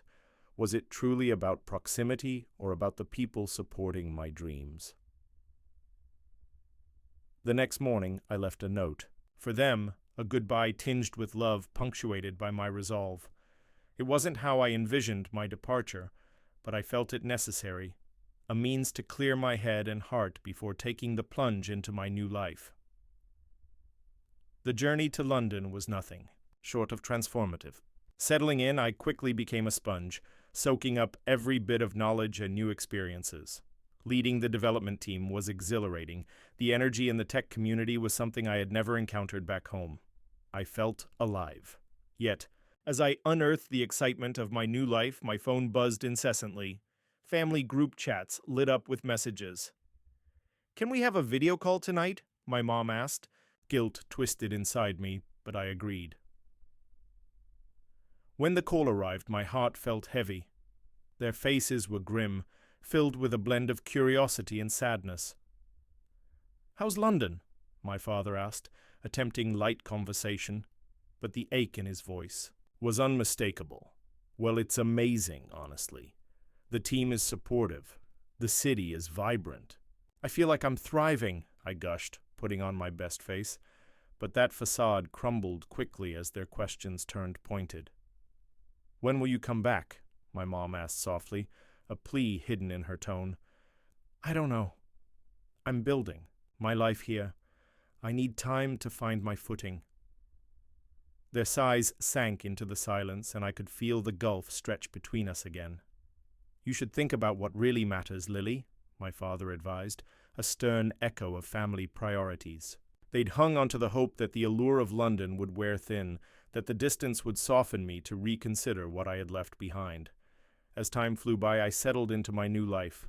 I found friendships that felt like chosen family, and a job that ignited a passion in me I never knew existed. Still, I battled guilt. Every major success felt tinged with an unshakable burden of having disappointed my parents. The final straw fluttered through the air one afternoon, an unexpected message from my mom asking me to attend my cousin's wedding back home. I could. Imagine the celebrations, the laughter echoing through the halls. "You should be here. Everyone misses you," the message read. When I replied that I wouldn't make it, she responded with silence. That silence was the heaviest blow, sinking like a stone into my gut. Days turned into weeks, and our phone calls grew sparse. With each passing moment of distance, I felt their anguish. The guilt morphed into something sharper. My heart ached for the people I loved dearly. Yet there existed a rift between us that felt unbridgeable. Weeks turned into months. I'd started making strides in my career, had new adventures, yet I shared the experience with only my London friends, whose lives were different than mine. Back home, my pulse quickened when I realized I'd been living in my bubble, disconnected from home. I reached for my phone and dialed. At first it was my mom on the other end. "Lily!" she exclaimed, but her bittersweet tone left me unsettled. "How's London? I could sense the barrier rising as she avoided mentioning the wedding. "Mom, I need to know I'm still part of this family," I finally admitted, my voice cracking, but instead of the warm embrace I hoped for, I encountered a wall as stiff as stone. "We've just been busy. Life has continued, Lily." Her words stung like a sharp slap across the face. "Busy? Without me?" I couldn't contain the bitterness curling in my throat. "Life is what you make of it, sweetie," she said, her tone colder than I'd ever heard. "We can't just stop living while you're off on your adventure." I hung up that night feeling robbed of belonging, questioning whether ambition meant losing love. Among the bright lights of London, I felt dimmed by isolation. Days turned into heart-wrenching holidays stretched across the void. I traveled, I thrived, but returned home as a stranger who walked among familiar grounds. Nearly a year slipped by. My heart sank deeper into conflict until I could stay silent no more. One evening I crafted an email. I poured everything into it, what I'd been feeling, the thrill of independence, the ache of longing, and ultimately, my unwavering desire to remain connected to my family. I pressed send and prepared for the fallout. The response wasn't what I expected. Days later, my phone buzzed. It was my father who started it, a direct reply. "Lily, we love you. We miss you. Maybe it's time to come home, if only for a visit." Moments later, my mother followed suit, and tears pricked my eyes as the words melted into a beautiful collage of understanding. So I reluctantly agreed to return home for a mini reunion and reassess our paths. When I arrived at the familiar doorstep of my childhood home, anticipation knotted within me. We embraced, though the heavy past clung as a reminder of what our relationships had weathered. But like the colors of fall, we began to mend, layers shedding beneath the autumn sky. "Can we start fresh?" I asked, the sincerity evident in my tone. It felt like the only way we'd move forward. We sat together. Conversations flowed as stories bridged the distance gaps. They began to understand not only my journey, but the heart of who I was becoming. It wasn't easy, but slowly, boundaries blurred. I felt their love envelop me, even through the tears and silences. We realized at that very moment that my ambitions didn't push them away. They could coexist with family expectations, albeit a delicate balance. So, to my eta question in all this, am I the asshole for pursuing my career at the expense of familial love? Here's what I've learned. It's not a matter of right or wrong, but of growth. Each thriving ambition teaches us to redefine familial love, one that can stretch, bend, and ultimately adapt to what life throws our way. With those lessons learned, I find myself at peace, knowing I've nurtured my existence and my roots, finding strength in harmony. I remember the day I met Mary as if it were etched in stone. It was at a coffee shop, a quaint little place with walls lined in books, and the aromatic scent of freshly brewed coffee swirling around. She was sitting at a corner table, flipping through a dog-eared novel. Her blonde hair caught the sunlight just right, creating a halo effect. Intrigued, I approached her. "Is this seat taken?" I asked, gesturing to the empty chair opposite her. She looked up, surprised but not displeased. "Not at all," she replied, and I felt a spark of connection. We chatted for hours, sharing everything from favorite authors to our dreams for the future. By the end of that first meeting, I knew I wanted to see her again. Our relationship blossomed quickly, with each day feeling like a new adventure. Mary was vibrant and passionate, always dragging me out to explore art galleries, street fairs, or to just walk around the city until our feet ached. I was captivated by her energy, her laughter, and the way she painted life with her colorful stories. I loved her fiercely. But as time passed, cracks began to surface in our seemingly perfect romance. It started subtly. Mary began spending more time with the girls, a phrase that always made me feel uneasy. Initially, I told myself it was normal. Every couple needs time apart, right? But when I noticed how she would come back from these outings, her laughter a touch too forced, her phone suddenly needing more and more privacy, that's when the unease morphed into dread. The turning point came one evening when Mary was supposed to be at a girls' night out. I was home, resting on the couch, flipping through channels, but my mind was elsewhere. Something felt off. I eventually caved and decided to text her. "Hey, hope you're having fun. Just checking in. Miss you." She replied with a simple, "All good, love you." But something in her tone felt hollow, so I pushed it aside, sensing that this kind of self-doubt wasn't healthy. The following week, I discovered her secret. I was picking up the laundry when I found her phone on the kitchen counter, buzzed with an incoming message. Something compelled me to take a peek. The name flashed on the screen. Jake. I froze. He was an old friend of hers, one I had heard, mentioned a few times, but had never met. I tapped the message, my heart racing as I read the casual exchange. They spoke about meeting up, about inside jokes and memories only the two of them shared. It felt intimate, like a betrayal unfolding before my eyes. I wrestled with my instincts, unsure if I should confront her or try to brush it off as harmless banter. I decided to hang on to that information, hoping to glean more before making any accusations, but that didn't help the gnawing feeling in my gut. Days turned to weeks. Mary continued her charade, and each interaction chipped away at my trust.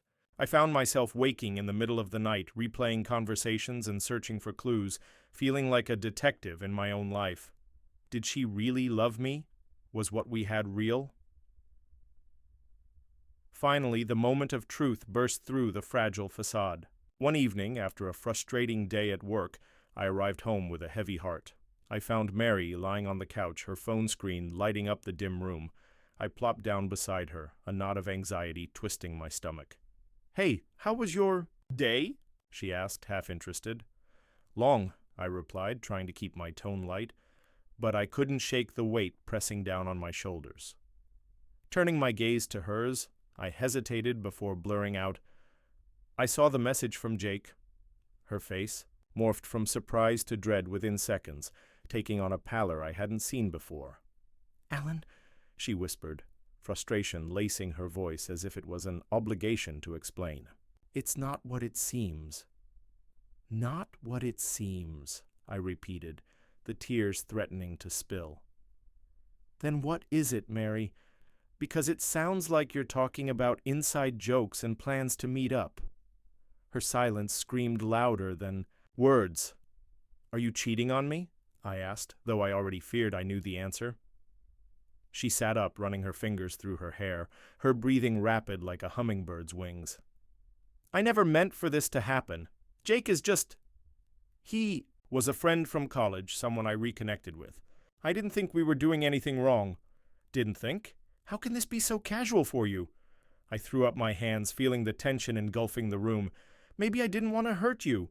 You're always so busy, so focused on work. I thought it would be okay to talk to him." "Okay? It's not okay to lie. You didn't consider how it would break my heart when I found out." I stood up, bursts of anger fueling the heat rising in my chest. When she opened her mouth to respond, I cut her off. "You said you loved me? Was that just another act?" "Alan." "Please," she begged, eyes welling with genuine tears. "I made a mistake." "A mistake? It sounds like a hell of a lot more than that." My words were harsh, as if each syllable was a reckless lash. "I'm sorry," she shouted, but I could hardly see her through the haze of betrayal. "How long? How long has this been going on?" I wanted to grasp for answers, but every response deepened the hole I was falling into. "Just a few months," she finally confessed, dropping her gaze to the floor. "Months," I echoed, barely above a whisper, feeling both anger and heartbreak mingle within me. "And this whole time, I thought you were mine. I thought we were building something beautiful. Did you even care?" I rushed out of the room, unable to look at her, the weight of disbelief crippling my confidence. I grabbed my coat and keys, my heart racing as I stepped outside into the cold air, my breath visible in the dark night. I didn't know where to go, but I needed to escape the haunting silence of our shared home. My phone vibrated and I checked it reluctantly. It was a text from Mary, simply reading, "I love you, Alan. I'm so sorry." Do you ever stop loving someone? I wondered as I slowly strolled through the empty streets. I loved her so deeply, yet the confidence, the safety, it all crumbled like brittle glass, and I could only wonder if it was possible to rebuild on a shattered foundation. In the days that followed, I wrestled with my emotions. Anger was easy to embrace, but sadness wrapped around me like a heavy cloak. I found myself unable to return home, instead spending nights on a friend's couch and returning only to gather my things when I thought she would be out. 3 weeks passed. I attempted to forget her, but Mary was inscribed in everything around me, her laughter, the scent of her shampoo lingering in our apartment. I missed her. A part of me still romanticized our moments together, an echo of what was once beautiful. But with the days that stretched into weeks, I also began reflecting on myself. Had I contributed to this situation? Had my focus on my career alienated her? I recalled days spent on late-night calls instead of meaningful conversations with her. Maybe a wall had grown between us without my realizing it. Yet was it enough to excuse betrayal? Finally, I received a text from Mary that read, "Can we meet? I need to explain how I've changed." My heart raced. Did I truly want to hear her out again? In my gut, I yearned for the connection we once had, a voice echoing the soft part of my heart that longed for reconciliation. We agreed to meet at our coffee shop, the very place where our story began. Walking in, I felt a mix of nostalgia and pain. Mary was already seated at our table, her head down as she stirred a cup of coffee, lids heavy with unshed tears, as if the weight of her actions crushed her spirit. When she looked up, her eyes glistened, illuminating the remorse etched in her features. I sat opposite her, unsure of how to even begin this conversation, like two ghosts trapped in a past we couldn't escape. "Please forgive me, Alan," she started, her voice barely breaking above a whisper. "Those months, I was lost. I let the loneliness seduce me." "You should have come to me," I replied stiffly. "I know. I should have trusted you. I thought it was harmless at first, and then I let it snowball." Silence settled between us. It was difficult to know where to go from here. "I want to understand why," I said at last, my voice quivering. "Was it really just Jake, or was there more?" She stretched her hands across the table, desperate to bridge the chasm separating us. "You were so focused on your job, and I felt invisible. I sought validation in the wrong places, but it was no excuse. I don't know how to fix this." "Do you really want to fix this?" I asked painfully, a single tear escaping down my cheek. "I do. I care for you, Alan. My love for you is real, and I want to prove that I can change, if you're willing to give me a chance." That word, change, is an alluring promise, capable of sparking hope. Yet could I afford to invest in it knowing the pain of her betrayal? "I don't know if I can trust you again," I admitted, wiping away the tear, "but I can't deny my feelings. There's a part of me that wants to, Mary." With every word I felt the gulf between us begin to shrink. Maybe it wouldn't be easy, but perhaps there might be a way back from this.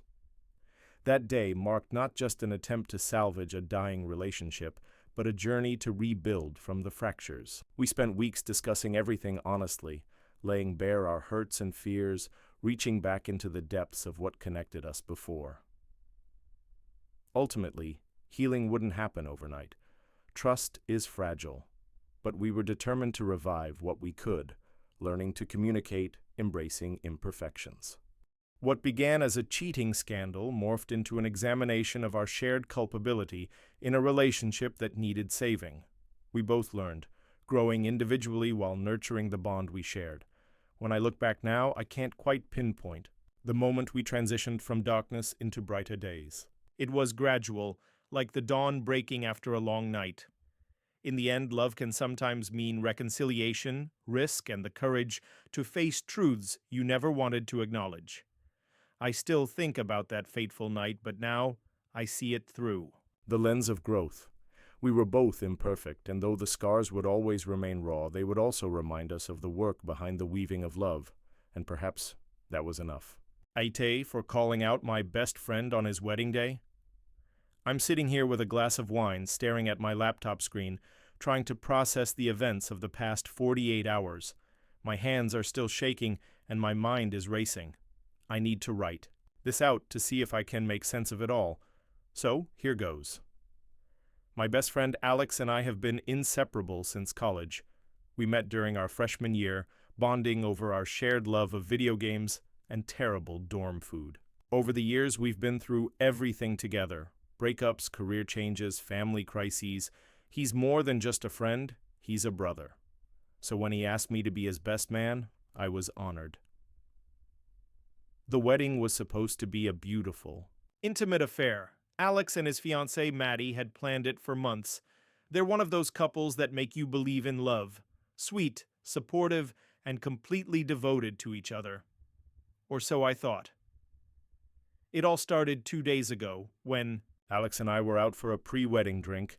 Just the two of us, catching up before the chaos of the wedding weekend began. He seemed a little off, quieter than usual, but I chalked it up to pre-wedding jitters. That was until he dropped a bombshell. "You know, I've been thinking," he said, staring at his drink. "What if this is a mistake?" I laughed. "What are you talking about? You and Maddie are meant to be. You've been planning this for years," he sighed. "I know. It's just, I don't know if I love her anymore." My heart stopped. "What? Where is this coming from?" "It's just, things have been different lately. We've been fighting more, and I feel like we're just going through the motions. I don't want to spend the rest of my life with someone I don't truly love." I was stunned. How could he say this now, 2 days before the wedding? "Alex, you need to talk to Maddie. You can't just walk away without giving it a chance." He shook his head. "I've tried. She doesn't listen. She just says I'm stressed and that everything will be fine after the wedding. But it's not fine. I feel trapped." I didn't know what to say. Part of me wanted to tell him to call off the wedding, to be honest with Maddie, but another part of me wanted to tell him to suck it up, that marriage takes work, and that he couldn't just give up because things got tough. I didn't say either. Instead, I told him I needed time to think. The next day, the day before the wedding, I was a mess. I couldn't sleep, couldn't eat. I kept thinking about what Alex had said. Was he really having doubts, or was he just scared? And what about Maddie? She deserved to know how he was feeling, but was it my place to tell her? I decided to confront Alex again. I found him in his hotel room, pacing back and forth like a caged animal. "You need to tell her," I said, my voice firm. "You can't marry her if you're not sure." He looked at me like I'd just punched him. "And what if I lose her? What if she leaves me?" "Then maybe she wasn't the right person for you in the first place." He didn't say anything. He just stood there, his eyes filled with tears. I left him alone, hoping that he would come to the right decision. The next morning, the wedding day, I was a nervous wreck. I couldn't shake the feeling that something was off. When I saw Alex, he seemed calm, almost resolved. "I've made up my mind," he said. "I'm going through with it." My heart sank. "Are you sure?" He nodded. "Yes, for better or worse." I didn't have time to respond. The ceremony was about to start. I took my place at the altar, trying to put on a brave face. But as I looked at Maddie walking down the aisle in her beautiful white dress, my stomach churned. She looked so happy, so full of hope. And Alex, standing beside me, looked like he was about to throw up. The ceremony went on, and as it did, I couldn't help but think about what Alex had told me. Could he really go through with this? And if he did, would he ever be happy? I kept looking at Maddie, wondering if she had any idea what was going on. When it came time for the vows, Alex hesitated. He looked at Maddie, then at me, then back at her, and then he said it. "I'm sorry, I can't do this." The room fell silent. Maddie's eyes widened in shock. "What are you talking about?" she whispered. "I'm sorry," Alex repeated. "I don't love you. Not the way I should. I'm sorry." Maddie started crying, and the room erupted into chaos. I just stood there, frozen in disbelief. I couldn't believe he'd actually done it. I couldn't believe he'd called off the wedding at the last minute. As the guests began to murmur, and leave, I grabbed Alex's arm. "What the hell just happened?" I demanded. He looked at me, tears in his eyes. I couldn't do it. I couldn't lie to her. I couldn't spend the rest of my life pretending to love her when I don't. I didn't know what to say. Part of me was relieved that he'd been honest, that he'd taken a stand. But another part of me was angry. Angry that he'd put Maddie through this, angry that he'd waited until the last possible moment to make his decision. And now, here I am, trying to process everything. Was I the asshole for confronting Alex, for pushing him to be honest? Or was he the asshole for calling off the wedding at the last minute? I know some people will say I should have stayed out of it, that it wasn't my place to interfere. But I couldn't just stand by and watch him make a mistake that would affect the rest of his life, and I couldn't watch Maddie get hurt either. In the end, I think I did the right thing. I think honesty is always the best policy, even if it's painful. But I'm not sure. Maybe I was the asshole. Maybe I should have kept my mouth shut and let the two of them figure it out on their own. All I know is that this whole situation has left me feeling conflicted and unsure. I hope that by writing this out, I can find some clarity, and I hope that, in the end, everyone involved can find some peace. Edit. Wow, I didn't expect this to blow up like it has. I just wanted to share my story and get some perspective. I've read through a lot of the comments, and I see where both sides are coming from. Some of you think I was wrong to interfere, that it was Alex's decision to make and I should have stayed out of it. Others think I did the right thing by pushing him, to be honest, even if it was hard. I guess, in the end, I'm still not sure. Maybe I was the asshole. Maybe I wasn't. All I know is that I cared about both Alex and Maddie, and I didn't want to see either of them get hurt. But I guess life doesn't always work out that way. To those of you who have shared your own stories and advice, thank you. It means a lot to know that there are people out there who understand what I'm going through. And to Alex and Maddie, wherever you are, I hope you're both doing okay.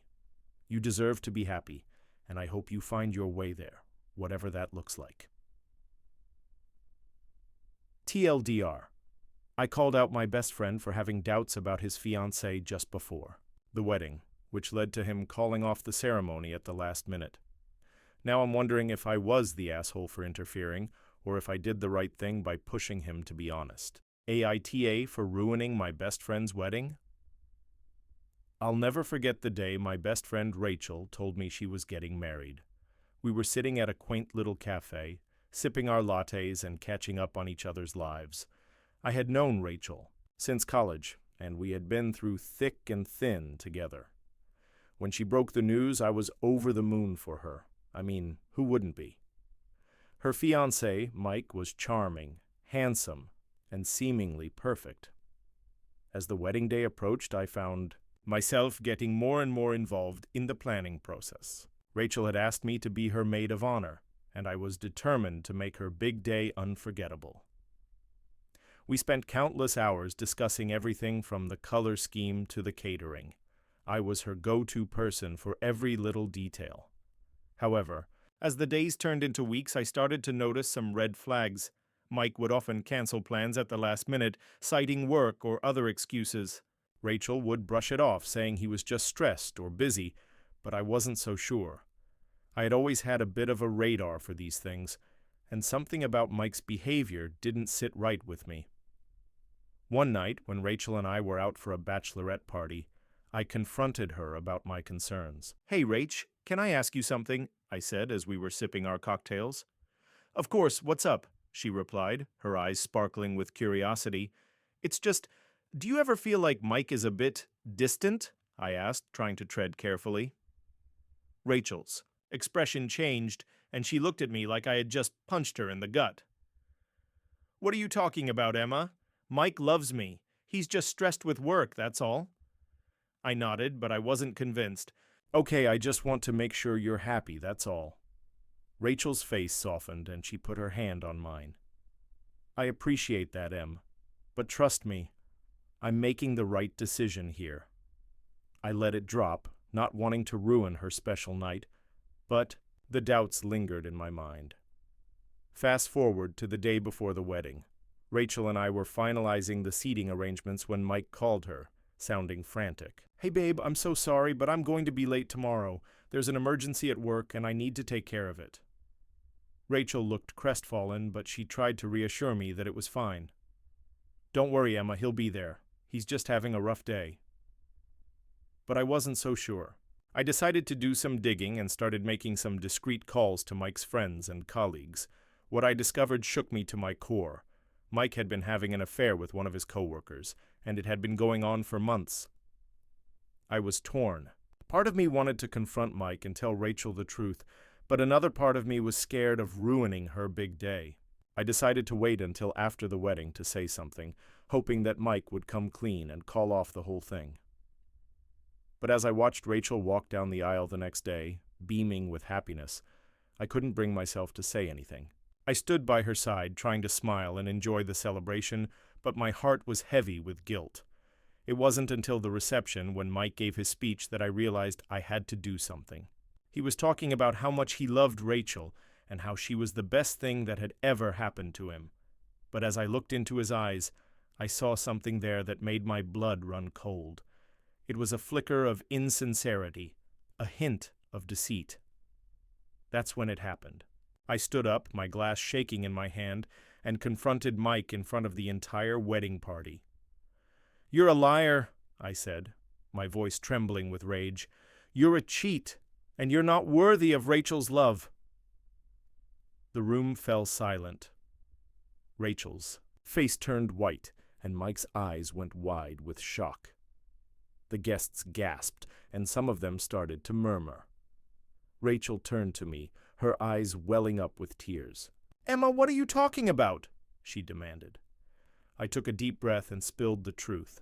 I told her about the affair, about Mike's deceit, and about my own guilt for not speaking up sooner. The room erupted into chaos, with some people shouting and others crying. Rachel's face crumpled, and she stumbled backward as if she had been punched in the gut.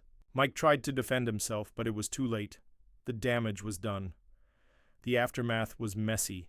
Rachel was devastated, and the wedding was effectively ruined. Mike slunk away, his tail between his legs. I was left standing there, feeling like I had either saved my best friend from a lifetime of misery or destroyed her special day. As I looked at Rachel, I knew that I had done the right thing. She was hurt, but she would get through this. She deserved so much better than Mike. The days that followed were tough. Rachel was angry with me, understandably so. She felt betrayed, not just by Mike, but by me as well.